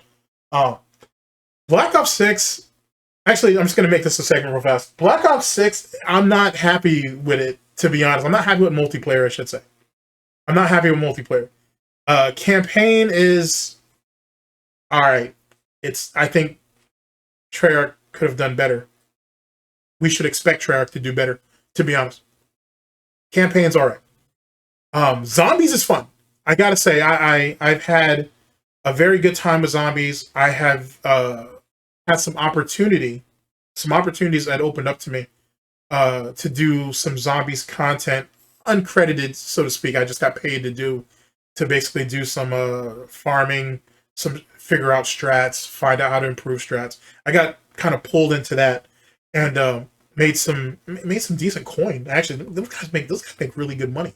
Fucking A, dude. And all I had to do was play support. Basically, all I had to do was stay alive. To be honest with you, anyway. I'll explain that to you guys another day. But I appreciate, to who knows, they know because they're listening. I appreciate that opportunity very much. So, to be honest. And like I said, I sent you some names of a couple of people that I know that, you know, if that's something that you guys are going to continue to do as zombies continues to evolve, you may consider it. But big ups on that, and I'll definitely take a call back if it comes back. Anyway, zombies is fun. Treyarch is already going in there and already patching glitches, which is a terrible idea. Because if they were game breaking, I get it. But as it pertains to zombies, as it pertains to the boat glitch, for example, the boat glitch is really just it's really just the harvest, or really just for camos. To be honest with you, it's just camos and challenges. It's nothing. It keeps people playing, and it also helps get you to higher rounds and shit. I would have definitely have not gotten into. I would have never made it to round. I think the highest I've gotten was like one. It was probably like 100. It may have been 105, maybe. I was with a group though. I didn't do the solo because I'm definitely not good enough to do that. But I would have never have gotten that high up if it wasn't for that particular glitch, or that particular exploit glitch, whatever you want to call it. It wasn't a glitch, it's really an exploit. So it's unfortunate that they patched that, but I can tell you just from experience, there are people already working arounds. There's gonna be other ways to put that boat up there. Treyarch will eventually give up on doing that because it doesn't break the game. There was some stuff that was kind of crazy and kind of game breaking. I can understand why some of that stuff it should have been nerfed instead of just patched out altogether. And now that some of that stuff's been patched out, there are some now new problems have arose in zombies, which is what happens when you patch out anything. You're gonna literally, to get rid of one thing that you perceive as a break, something else breaks, yada yada yada. You get my point. So I feel like some of the things that they did were probably ill-advised. And if they do that moving forward, they're just gonna kill zombies. To be honest, they're just gonna kill zombies. But as it pertains to strats and stuff like that, people will figure it out and whatnot. And that's one thing that I learned getting pulled into this kind of this whole thing with strats and people, you know, asking other people to kind of come in and play and help do the shit for content and work things out and whatnot. Is there are a lot of people involved in this. There's a lot of teams behind this who use these kind of think tanks, which then people that they bring in to put in practice if they're not doing it themselves, to help give the final strats for these guys to do. There's money in this. There's a lot of time that's put into this. Treyarch isn't going to stop that. That shit's just going to keep going, especially as Easter eggs are being discovered. Like this, some of the stuff that I'm kind of explaining to you guys now happens in the old zombie games, because there's still a bunch of Easter eggs. There's still a bunch of stuff that still hasn't been discovered in the original zombies. Black Ops 2 zombies, Mob of the Dead. There's all kinds of shit that still hasn't been discovered. So I learned a lot in this experience and this opportunity that was presented to me. Anyway, if they keep doing that, they're going to just kill the game. They're going to kill zombies. So they need to figure out what they want to do about that. But more importantly, new strats will be discovered. Where there's a will, there's a way. As it pertains to multiplayer just has problems. Some of the maps are too goddamn big. Spawning's bad. I am not completely sold on the SBMM damage. Now you got skill-based matchmaking. Skill-based matchmaking damage is two separate things. This thing where if you're a lower ranked player or if you're a bad player, your damage, I don't know why I'm explaining this. Most of you play Call of Duty, you know this, or you've at least heard the term. Those of you who, if you're a bad player, like myself, you will do more damage to players than they can do to you, which is lame if that's a real thing. I hope that's not a real thing. That's a terrible thing, because all it does is feed back into the hand-holding bullshit that people like DSP facilitate. I had said this before years ago on that when that GDC conference came out, when it was, what was that, God of War, and they used DSP as a fucking as a test subject, as a guinea pig on why essentially games need to be dumbed down and why people need to be handheld. And I said then DSP was part of the problem. And some people gave pushback, which is cool because you need criticism. If you can't take criticism, what the fuck you doing? Get off the internet. But people had given some pushback and saying you can't put that all on him. It's not that serious. As time has gone on, it's gotten worse and worse and whatnot. Nothing has changed. And then Medicare, ironically enough, beat me on that by like 6 years. He said the exact same thing 6 years prior to what I said and whatnot. And it's all come to fruition. His is better articulated. So maybe if I had articulated my point better, it might have gotten across better. But time proved me right either way. And Call of Duty kind of proves it, with skill-based matchmaking, amongst other things. And really, any of quote-unquote success that DSP's had in Call of Duty, especially in the current one, literally comes from the fact that skill-based matchmaking is carrying his ass. He doesn't want to get too high in the ranks, because if he do, then he has to go against real killers. You've seen that, actually. Matter of fact, in the AND video and whatnot, DSP... No, actually, it wasn't in that. It was on like in another video I saw. It was something on Raw Phil, big ups to Raw Phil, and Dark Dave Mirrors. But it was on one of their streams. He was playing Call of Duty. He had a nice little comfortable game where he did well, I guess, whatever the fuck. Next game, he got brought down to reality. And he immediately bitched about it, talked about connections and all this bullshit, yada, yada, yada. And I think he even brought up skill-based matchmaking and then quit that particular match. So the proof is in the pudding on that. The multiplayer needs work, to be honest with you. As it pertains to Nuketown, if anybody who knows, I love Nuketown. I love small maps. I like the chaos of it all. Great map to grind on. Just a great map to get feeds on. It's a great map to help pad your KD. But I don't know. There's something about this Nuketown map that's off. I don't get it. It's real. It's a beautiful map. You know what I'm saying? But it doesn't feel right. The flow of it feels different, and it's supposed to be a 1-for-1 remake, if you will, of the original Black Ops 1 Nuketown. But it don't feel right. I don't know. I'm not liking the feel of it. I don't know what it is, and I'm hoping that whatever it is, they fix it. It'd probably help if I made a video describing it, but I hope they fix it. What I do know for sure is I hope firing range doesn't end up feeling as bad as Nuketown kind of feels. I'm hoping firing range doesn't do that. On top of that, more original maps. We need more original maps because, according to the mythos, a lot of the DLC maps we're going to see coming up are not original maps from Treyarch. They were taken from Modern Warfare 3, and that's the reason why Season 6 was so short. So we'll see. I hope that's not true, but we'll see how that pans out. I don't know. Zombies is, like I said, Zombies is fun. They just need to kind of not nerf the fun of it. Campaign was all right. I'm not really confident in multiplayer. If you like it, cool. And I'm not saying that it's terrible. I'm just saying I don't like the maps. I'm not liking the spawning on some of the maps. Nuketown feels off. To be honest. Some more weapons would have been nice too. But anyway, that's neither here nor there. Thank you for coming to my TED Talk as it pertains to Call of Duty. My gaming segment, if you will. You can call that my DSPN gaming news segment, if you will. I might actually start holding that in just for shits and giggles. But let's get back to let's go ahead and get back to the Darksydephil segment. He's worse off now than he was before Kino Casino showed up.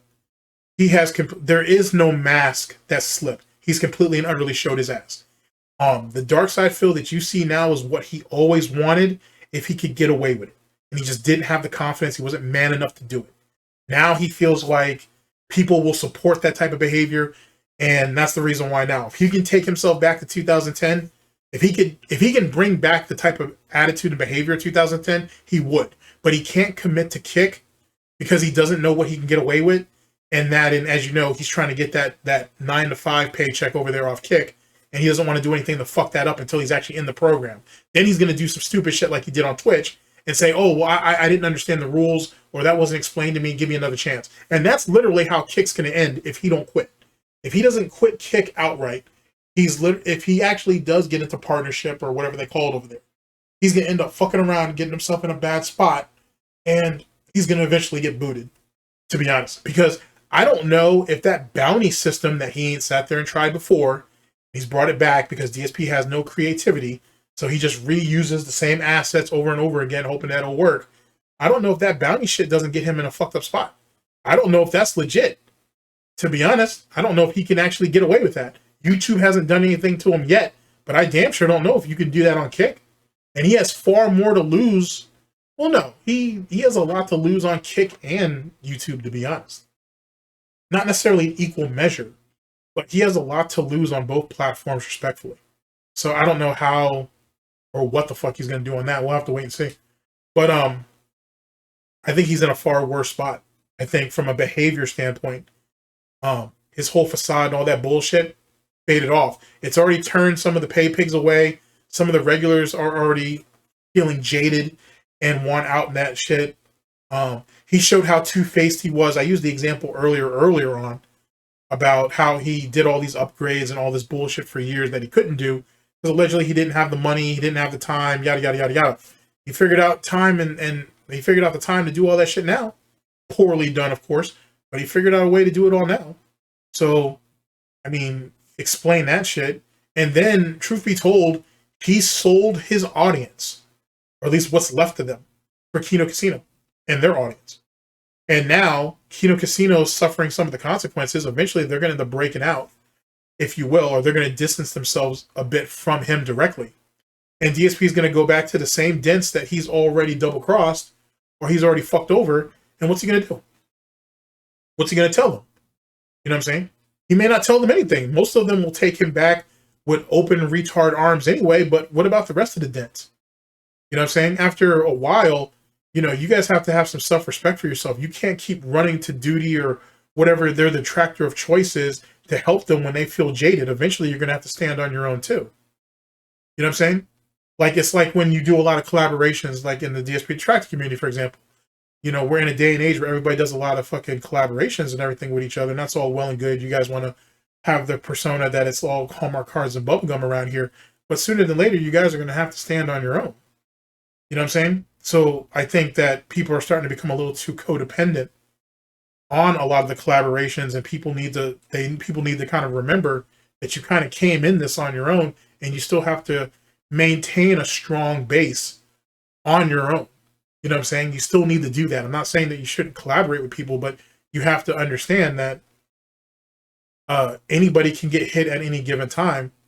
And once some of you guys' comfort or, you know what I'm saying, or safe spaces, if you will, amongst some of these collaborations fall apart, it's just you.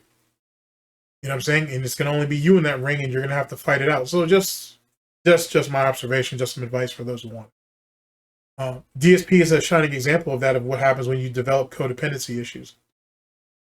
And Kino Casino is, to be honest with you, shows what happens when you have someone who's far too codependent on you and doesn't actually bring equal exchange to the relationship, the partnership, or whatever. So just something to think about as it pertains to that.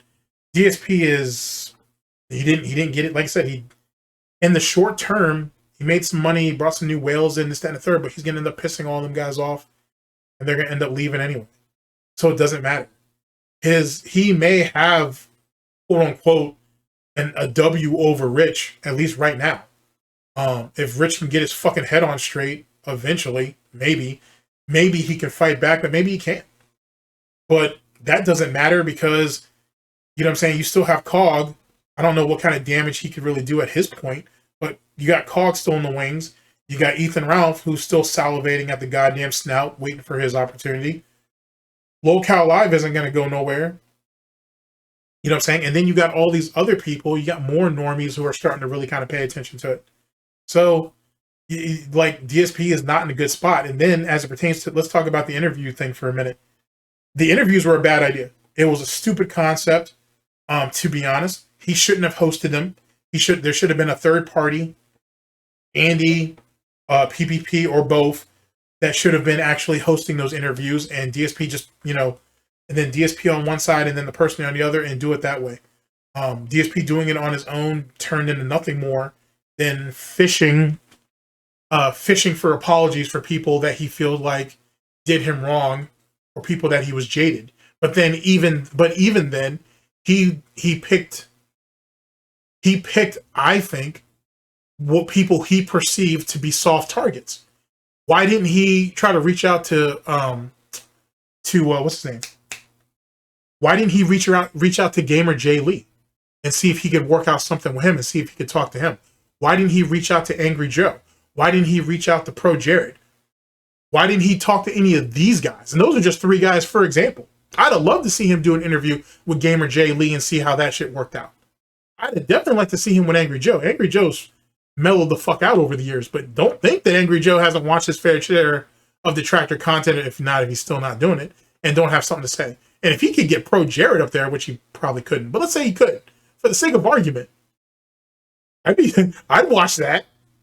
I'd watch that all day. Here, Phil, since you're fucking stupid and shit, and you need people to fucking hand feed you on everything, why didn't you reach out to any of the guys from Blistered Thumbs? That guy with the glasses. Why didn't you reach out to anybody in that camp, mainly from Blistered Thumbs, and say, hey, would you guys be willing to do an interview? You know, can we talk or whatever about the old days or this, that, and the third? Why didn't you do any of that shit?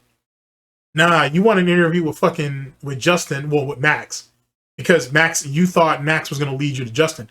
You wanted an interview with Max. Max can't deal with you.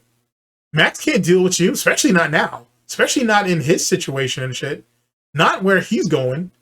I mean, Max would never deal with you anyway, because he's in a very good space in life, and he's in a very good space in his career as it pertains to content creation and YouTube.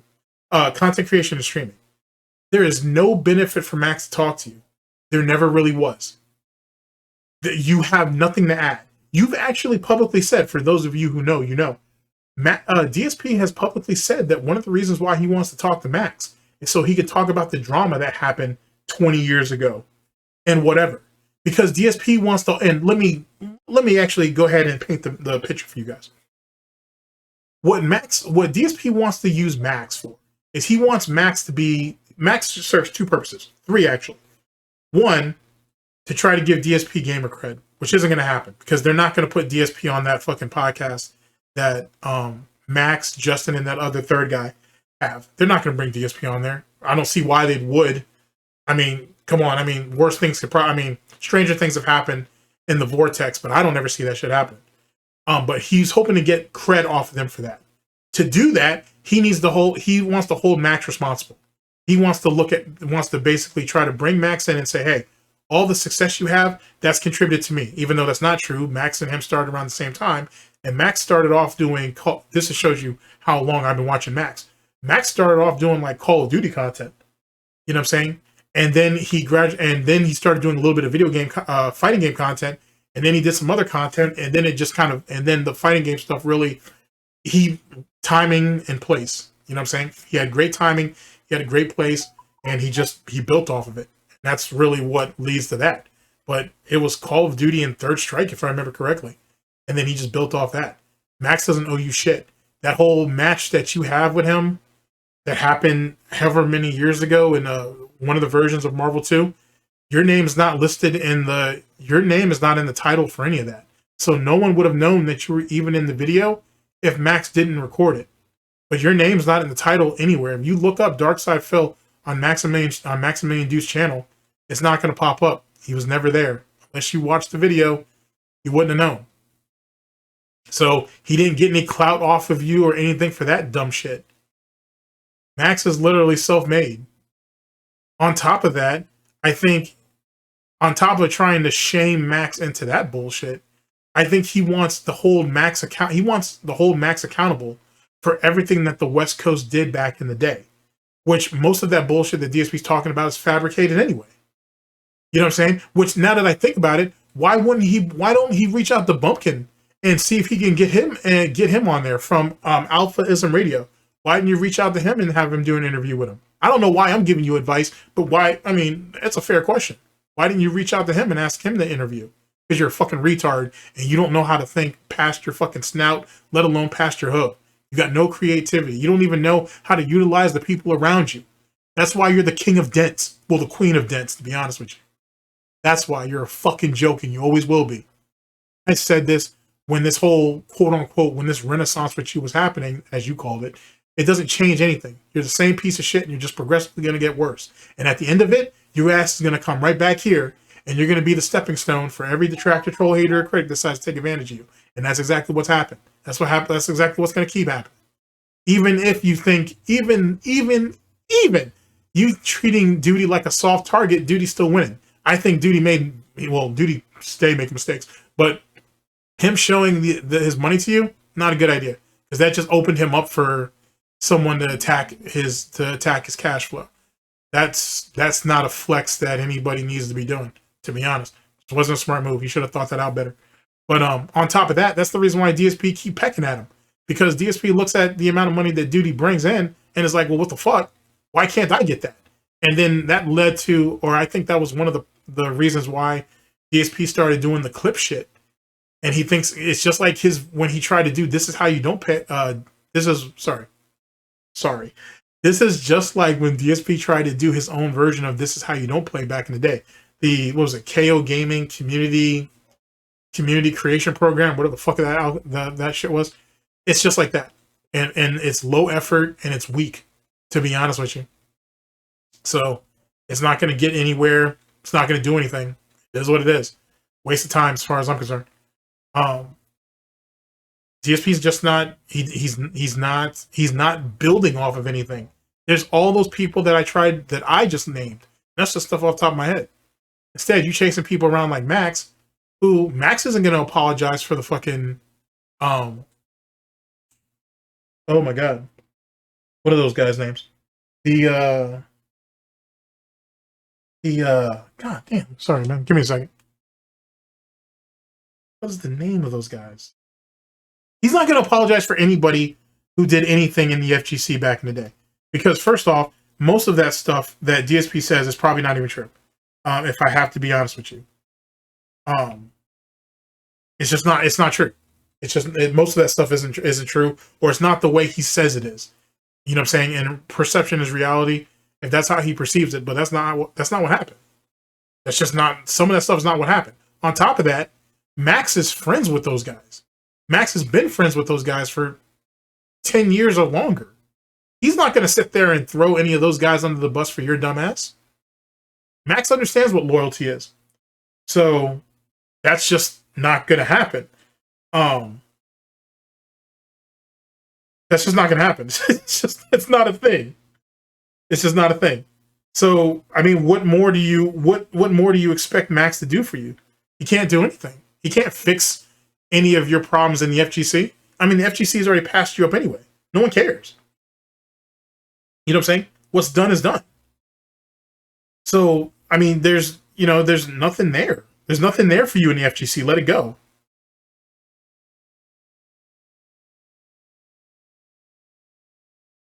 Give me a second. I'm going to look up something really fast.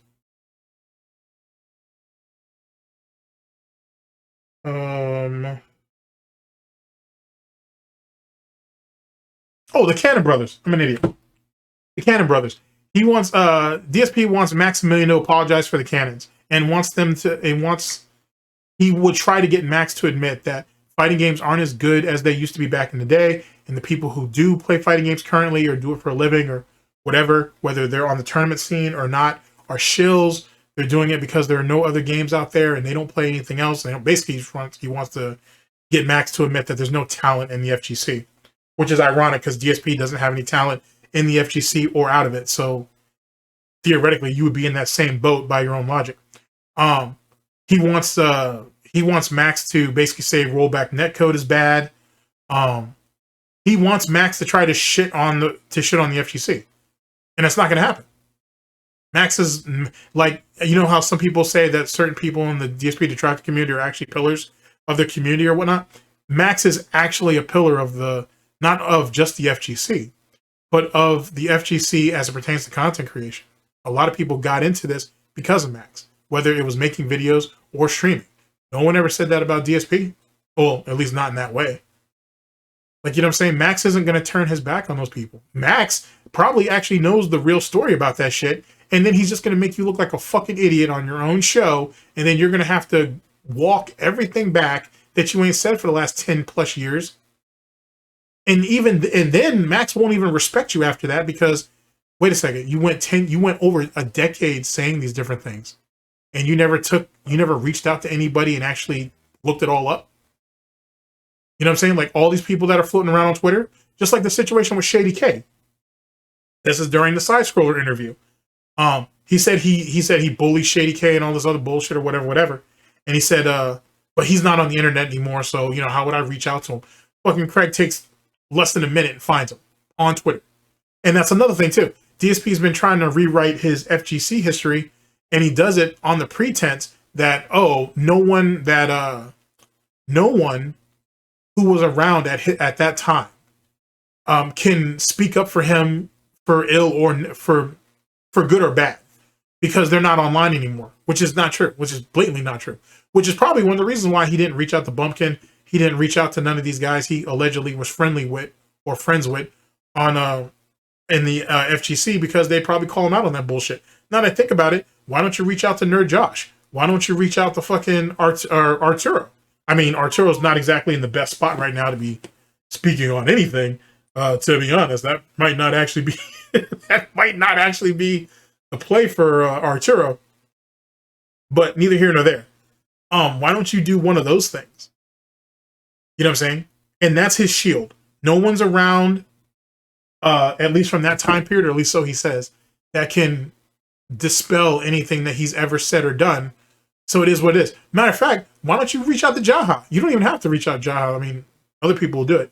But why don't you have Jaha on there? Why don't you speak to him about that? Why don't you speak to, what's his name? Oh my God. The names are just slipping these days. What's his name? Mike Watson. Why don't you go ahead and ask if he wants to come in and speak to you? Why don't you speak to fucking Alex Valle, John Choi, James Chen? Why don't you reach out to any of those guys and see if they'll interview with you? James Chen would actually do it. But the thing is that would be a bad move too, because James Chen knows a lot about DSP. He knows quite a bit about DSP. If you've ever listened to any of James Chen's podcasts where DSP is brought up, James Chen knows. James is in the know. So that might not be a good play. But why not reach out to any of them? The interview saga is a farce. It was a farce. It was just a way to farm apologies out of people. I think it was overall a failure. I think the Keemstar thing, Keem has ulterior motives, which anybody who's worth their salt knows that. But I think it was a farce. I think it was useless. It was worthless. Nothing came out of any of those interviews that benefits DSP, I should say. And the way he handled the Craig interview at the end with the go fuck yourself thing was lame as hell. But that also shows, but it also, actually, before we move on from that, the Craig interview, the whole 18 months that DSP was holding that vendetta, and he literally thought Craig had that same vendetta, so that justified like DSP's his anger or hatred against Craig is fantastic, and yet is also on par or indicative of who Phil Burnell is. Phil Burnell doesn't build bridges with people. He doesn't bury the hatchet. He's a resentful, spiteful little piece of shit, just like Rich.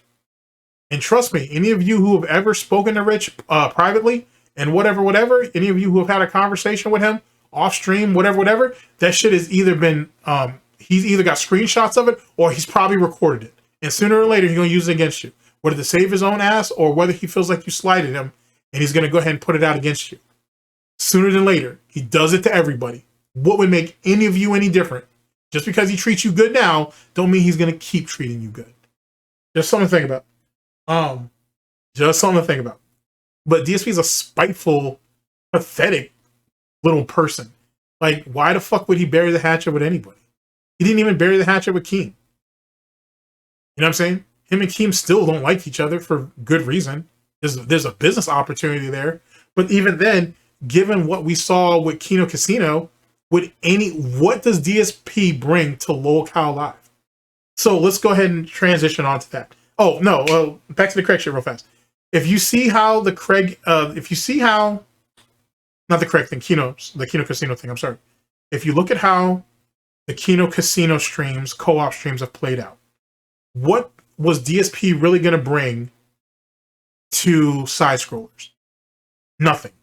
I'll just answer that question for you. Now let's move further on. What was DSP going to bring to LOLCOW Live? I want you to think about that. PPP damn near does everything in his power. You know what I'm saying? Anything and everything he can to will DSP into saying something and sticking to it. DSP don't. DSP just turns to stone. He does his little goat laughing. He does his little giggling and shit. He may go ahead and do a couple of head nods and whatnot and turns to stone. He's not going to say anything that he would have to actually stand behind. It is what he is. That's how a coward moves. So if you see that he's not contributing anything to Kino Casino, why the fuck would Keemstar or Wings or Boogie see any value of having him on LOLCOW Live? Jesus Christ, look at how lazy and inept Wings is.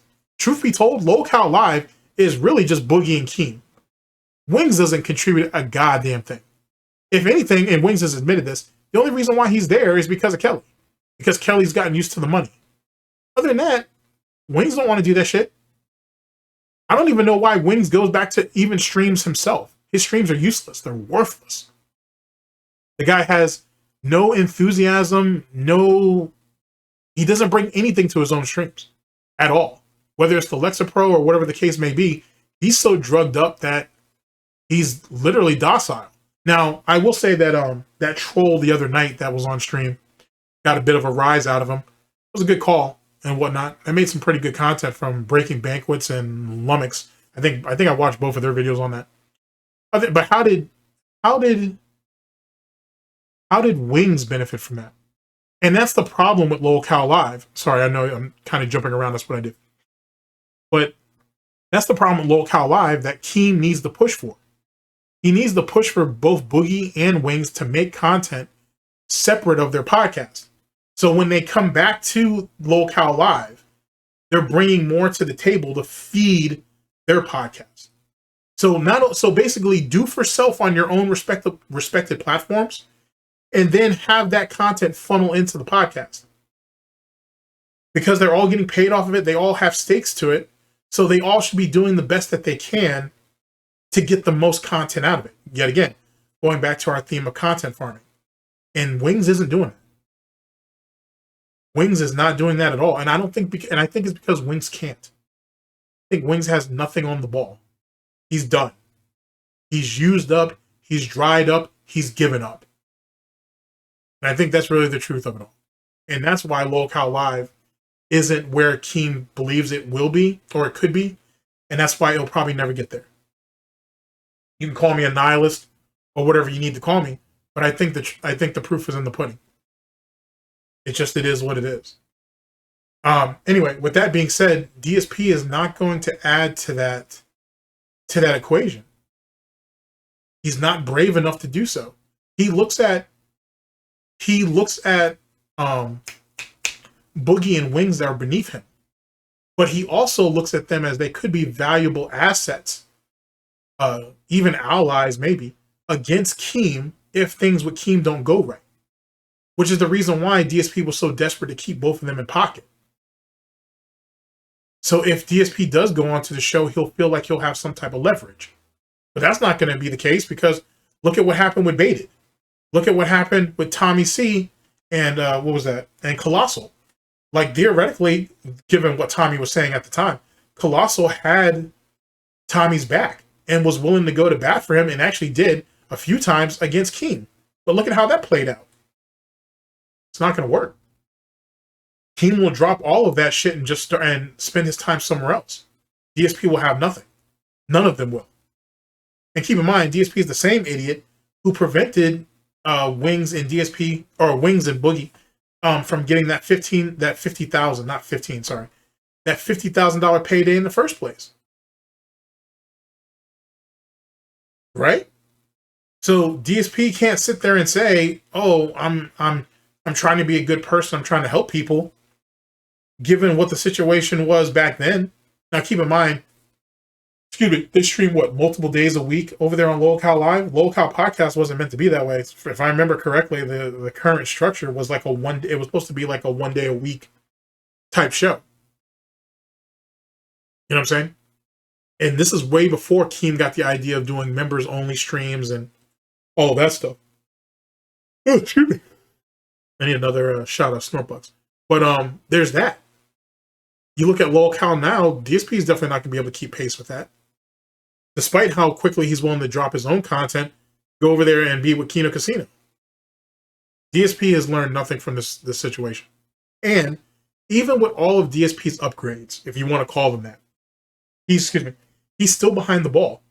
His setup, if you want to call it that, his layout, the way he facilitates his streams or operates his streams, as well as the content on YouTube, is still outdated. He's still behind the ball by a couple of years. For someone who does this full time as their job, who is supposedly a professional, he's still behind the ball. He's still outdated. Nothing's changed. And because nothing has changed, we're going to get the exact same result out of him. And he can sit there and try to cling on to whatever little bullshit he can. He can sit there and try to, hopefully facilitate Moist Critical or Medicare or Mudahar, whoever, so the 3 M's, if you will. I just thought about that. He could try to facilitate whatever he can to try to get a bigger content creator to give him a boost. It won't work. It'll be all in the short term, and at the end of the day, he's going to deal with the fallout. So at the end of the day, out of the 5 up there, DSP by far is the biggest loser in this entire equation. I would say it's between, I was going to say it's Rich, but it's definitely DSP. At the end of the day, DSP will always be the biggest loser because DSP is his greatest detractor. And I've always said that, I coined that. Yeah, DSP is his greatest detractor. He always will be. He always will be. DSP is his greatest deficit. And you guys all know the slogan, you give DSP enough rope and he'll hang himself. And he's proven it time and time again. That Stuttering Craig interview, that should have been a real olive branch. You know what I'm saying? And that could have opened up some doors later on. Now, was Stuttering Craig really going to get him on side scrollers? Probably not. Probably not. There's probably no value in doing that. But would Stuttering Craig probably be willing to go on his platform another time afterwards? Maybe. But that right there could have shown some character growth. Because DSP feels like he was so slighted. Didn't get any of that. And then you saw with the Ptolemaeo shit, basically Ptolemaeo sat his ass down and said, all right, son, I'm going to have to school you to life because you don't know no better. And that's exactly what that was. That's exactly what that was. And then the Josh situation, I don't know what the fuck to make of that Josh Kiwi Farms thing. I don't know what the fuck to make out of that. Josh knows better. Or he should know better. He should know better. So it is what it is on that. DSP is the biggest loser out of all that. All that shit was free content to be harvested, and it didn't make DSP look any better. If anything, it just made him look worse. Or it just made him look as normal as detractors, trolls, haters, and critics present him. Those interviews, I think, proof positive show that DSP is a fucking weirdo. DSP is, just because he can convince a bunch of mentally and physically handicapped people to give him money does not mean he's normal. He's intelligent, that he can go out here and carry on conversations with what would be considered normal or average people. He can't. Those interviews made him look like a straight up weirdo. It showed how out of touch he is, not just with our current year, but just in the landscape of streaming, of content creation, of just getting out of his fucking house and talking to people, whether it's his neighbors or whatever. The guy doesn't know how to have a casual conversation. He's not interested in nothing. The guy is worthless. He's useless. And he proved it. He did it better than any detractor ever could. And now money's starting to dry up. He's got what, 30 to 50 people that watch him on Kick, but he's got what, 900 gifted subs or 1,000 or whatever the number is over there. What is that indicative of? What does that tell you? You know what I'm saying? He had to go ahead and go to this new system. He had to go to this new system of counting contributions because it was the only way he could get over. He never wanted to count super chats and tips together to go towards the stream goal. Now we do what? Tips. We do tips. We do super chats. We do memberships. And I think he does memberships on YouTube. Oh no, maybe not memberships. He does super chats. He does tips, and I think he does gifted subs on Kick. I think those are the 3 criteria. I don't know if he does memberships on YouTube as well, but he might. But I can't remember at the moment. But now we've been resorted to do that because he has no choice. He's got no choice. He's so desperate to try to beat the vest streak, which was 279, just in case you guys don't remember. Or no, it's 276. Give me a second. I can actually look this up. I made a post on it. He's so desperate to show that he's not a failure and that the internet is looking at him different. And I think to try to beat the vest streak, that he'll do whatever he can. He'll do whatever he can to get there, which it's just going to come across as low effort and pathetic, and it won't really matter because there's no validity behind it. It's the act of a desperate man, which is hilarious when you think about that in hindsight. Let's see here. Fucking A, I have not posted on here in a while. Let's see here. Where is it?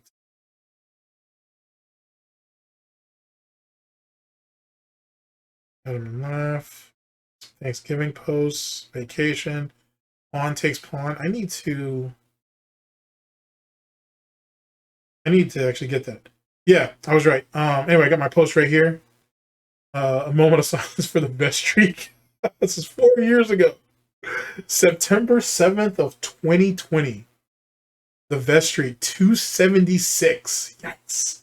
Now, truth be told, for those of you who know your lore, the vest streak actually ended at 73, to be honest. But then, now that I think about it, the current streak he's on or whatever has been under question too because DSP's been padding the numbers on it. I think that's already been proven.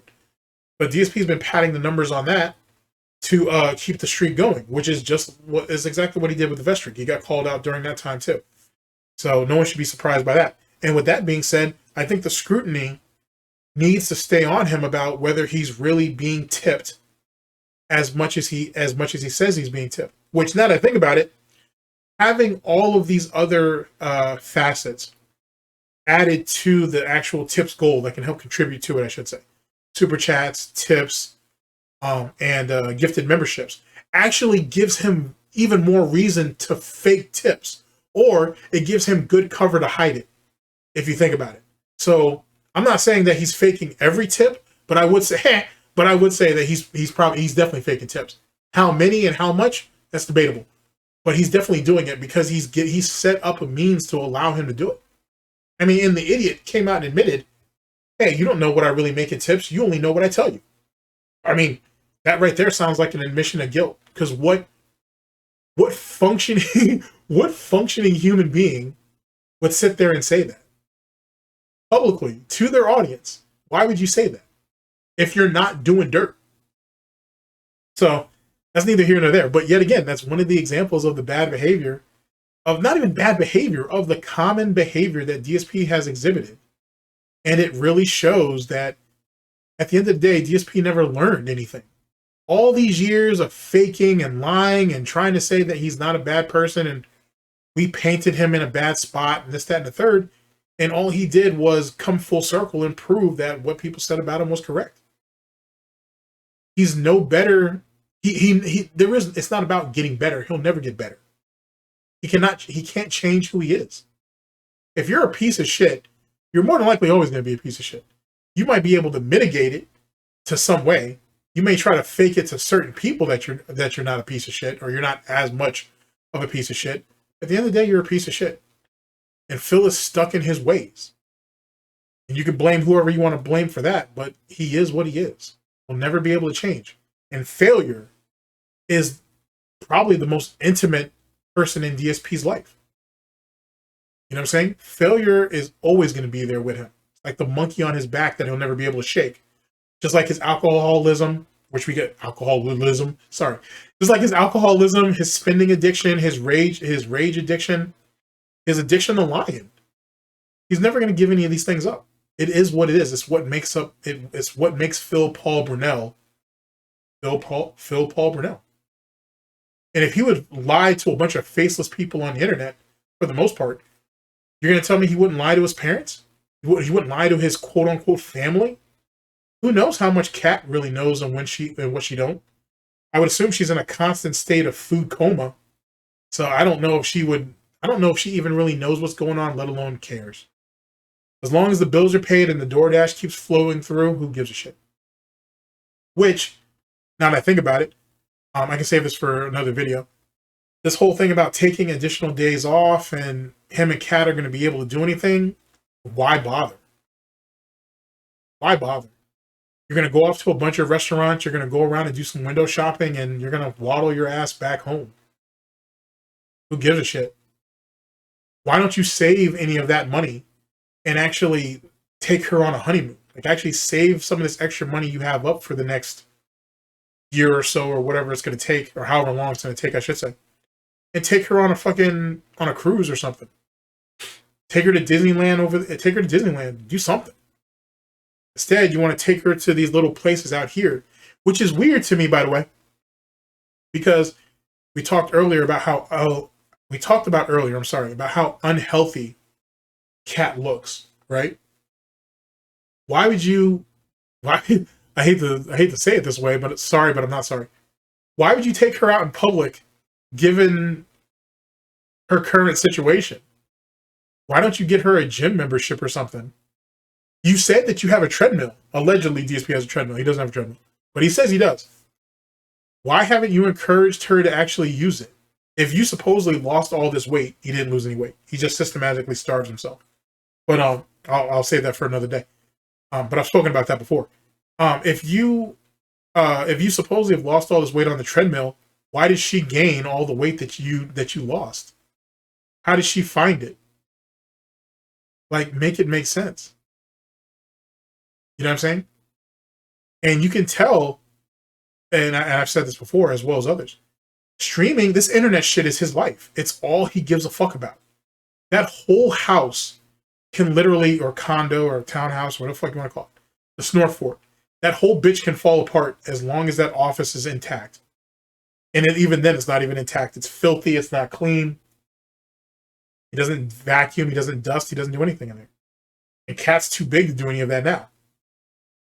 But that office is the only thing that the internet is the only thing that he values, because it's the only thing that he has in life that he feels that he's ever done, it's the only thing in life he's ever done that he feels like he's ever accomplished anything, which is the furthest thing from the truth, by the way. But it's funny, the dream. The dude has nothing, and nothing's going to change that. The Kino Casino is not going to change that. LOLCOW Live is not going to change that. Mudahar is not going to change that. Moist Critical is not going to change that. Fucking A, Medicare is not going to change that.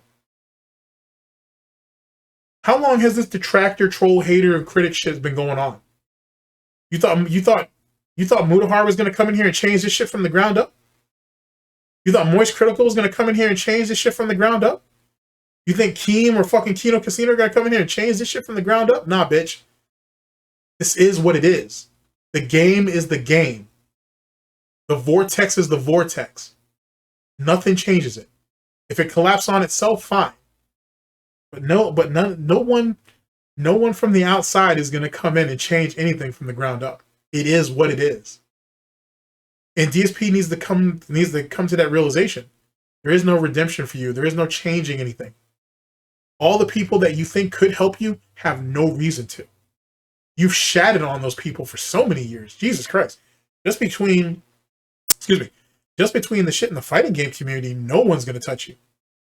You're merely a stepping stone. For these young bulls out here, you know what I'm saying? These young wolves out here and shit, who are out here trying to make a name for themselves on their streams and shit that are in the FGC, DSP must look like cake. And that's all they're doing. They sit there, they sit there, they get put into a match with them. They play him. If they can get him into a position where they can get him into long form sets, they do so. And then what happens? The detractor dollar goes over there. Maybe that shit hits Reddit. At least the FGC Twitter may speak about it a little bit, and people are going to go over there and see what happens. And we all know what's going to happen. It's the same bloodletting that happened when we saw Nephew do it, when we saw Chris G do it, when we saw Snake Eyes do it. It's the same shit over and over again. Nothing's going to change. Idiot went ahead and bought the game for 3 different platforms, got the exact same results. What does that tell you? What does that tell you? So for all of you out there, not all of you, but for some of you out there, who for years try to say, oh, that's not true. He's above average in fighting games or in Street Fighter or whatever the fuck. Tell me that shit now. Tell me that shit now. No, don't be wrong. Excuse me. Don't be wrong. I value everybody's opinion and so on and so forth. But tell me that shit now. Tell me that shit now. DSP was a somewhat somebody in a game 20 years ago that was already dying or was already dwindling. He didn't make his name in any of the things that mattered at that time. That's why he was so desperate to win Evo in 2005. It was kind of his last chance. Going at what was considered an easy target at the time, being the PS1 port version of Super Turbo. And he failed even at that. So what the fuck made anybody think he was good at anything, let alone the tournament results prove it. But let alone this idiot ain't jumped from 3 different platforms, from Xbox to PS5 to PC, and still have the exact same results. And here's the funny part. DSP knows it. That's why you don't see him playing Street Fighter nearly as much anymore. He's not as eager to do it. Why isn't he? Why isn't he pushing for Legend? He can't even really get himself past the lower ranks of Master, let alone Legend. The dude has nothing to offer. And then his pay to win character in Bison, I wouldn't say he got nerfed to hell, but they adjusted him. And they adjusted him properly. But even before that, DSP was crying and complaining about how, dudes were out here making videos telling you how to fight against Bison and beat him. And got mad about it. And why was that? Because Bison was a pay-to-win character, and DSP threw his money down, and he was deserving of those wins. Or at least in his own head. Anyway. Holy shit. Holy shit, excuse me.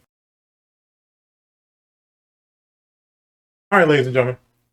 So that's my overall synopsis of the arc so far. There's so many other details that I could get into, which I will. You know what I'm saying? This is just to kind of get you guys started on what's coming up.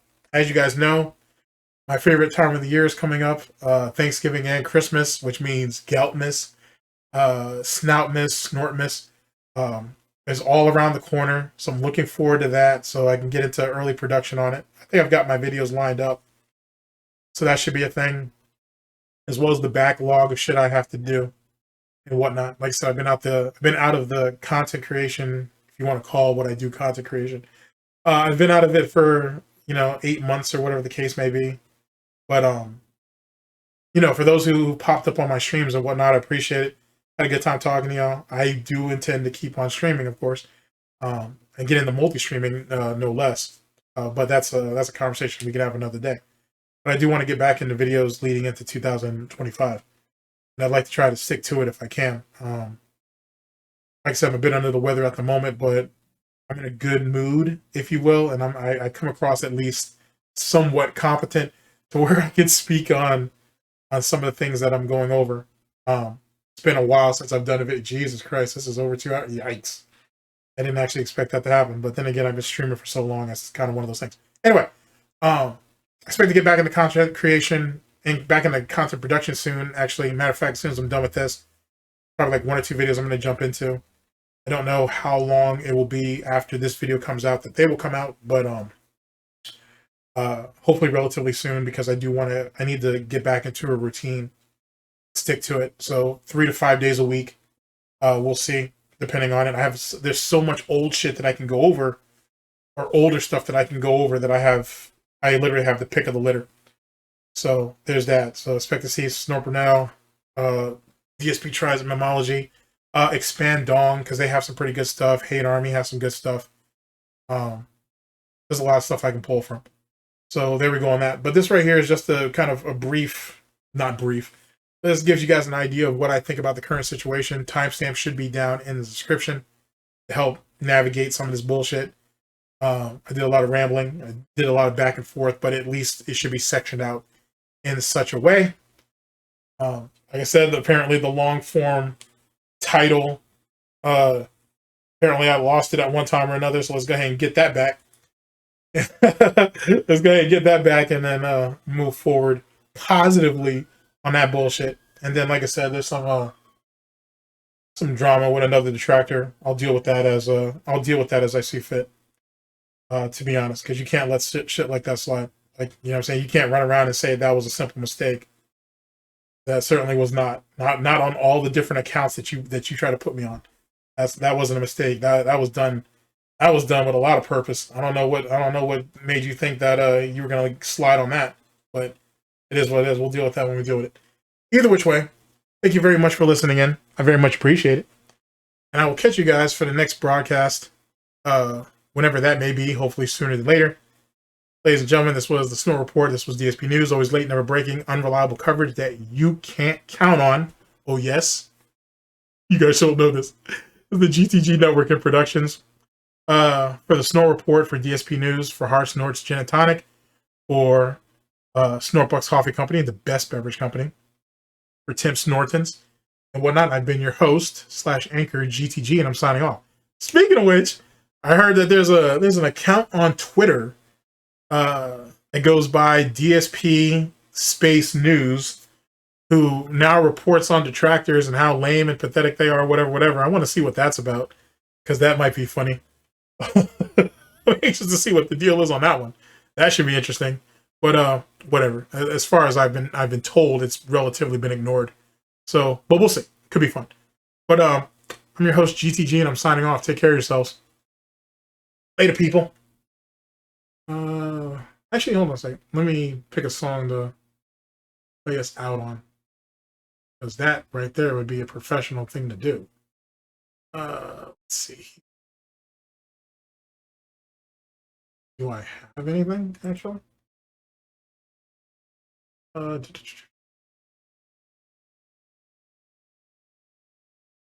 Yes, we do. Okay, let's choose... Actually, let's just go with the song that we played initially. Let's just do that. Let's keep it basic. Let's keep it simple. You know what I'm saying? Everybody loves the classics, right? All right, people. I'll catch up with you guys later. Take care of yourselves. Later.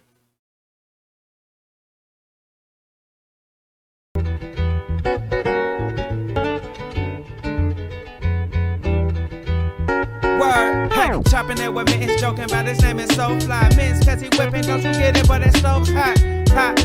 Now let this be a lesson. Professor, he handling the hit in his possession. Ooh. What you cooking?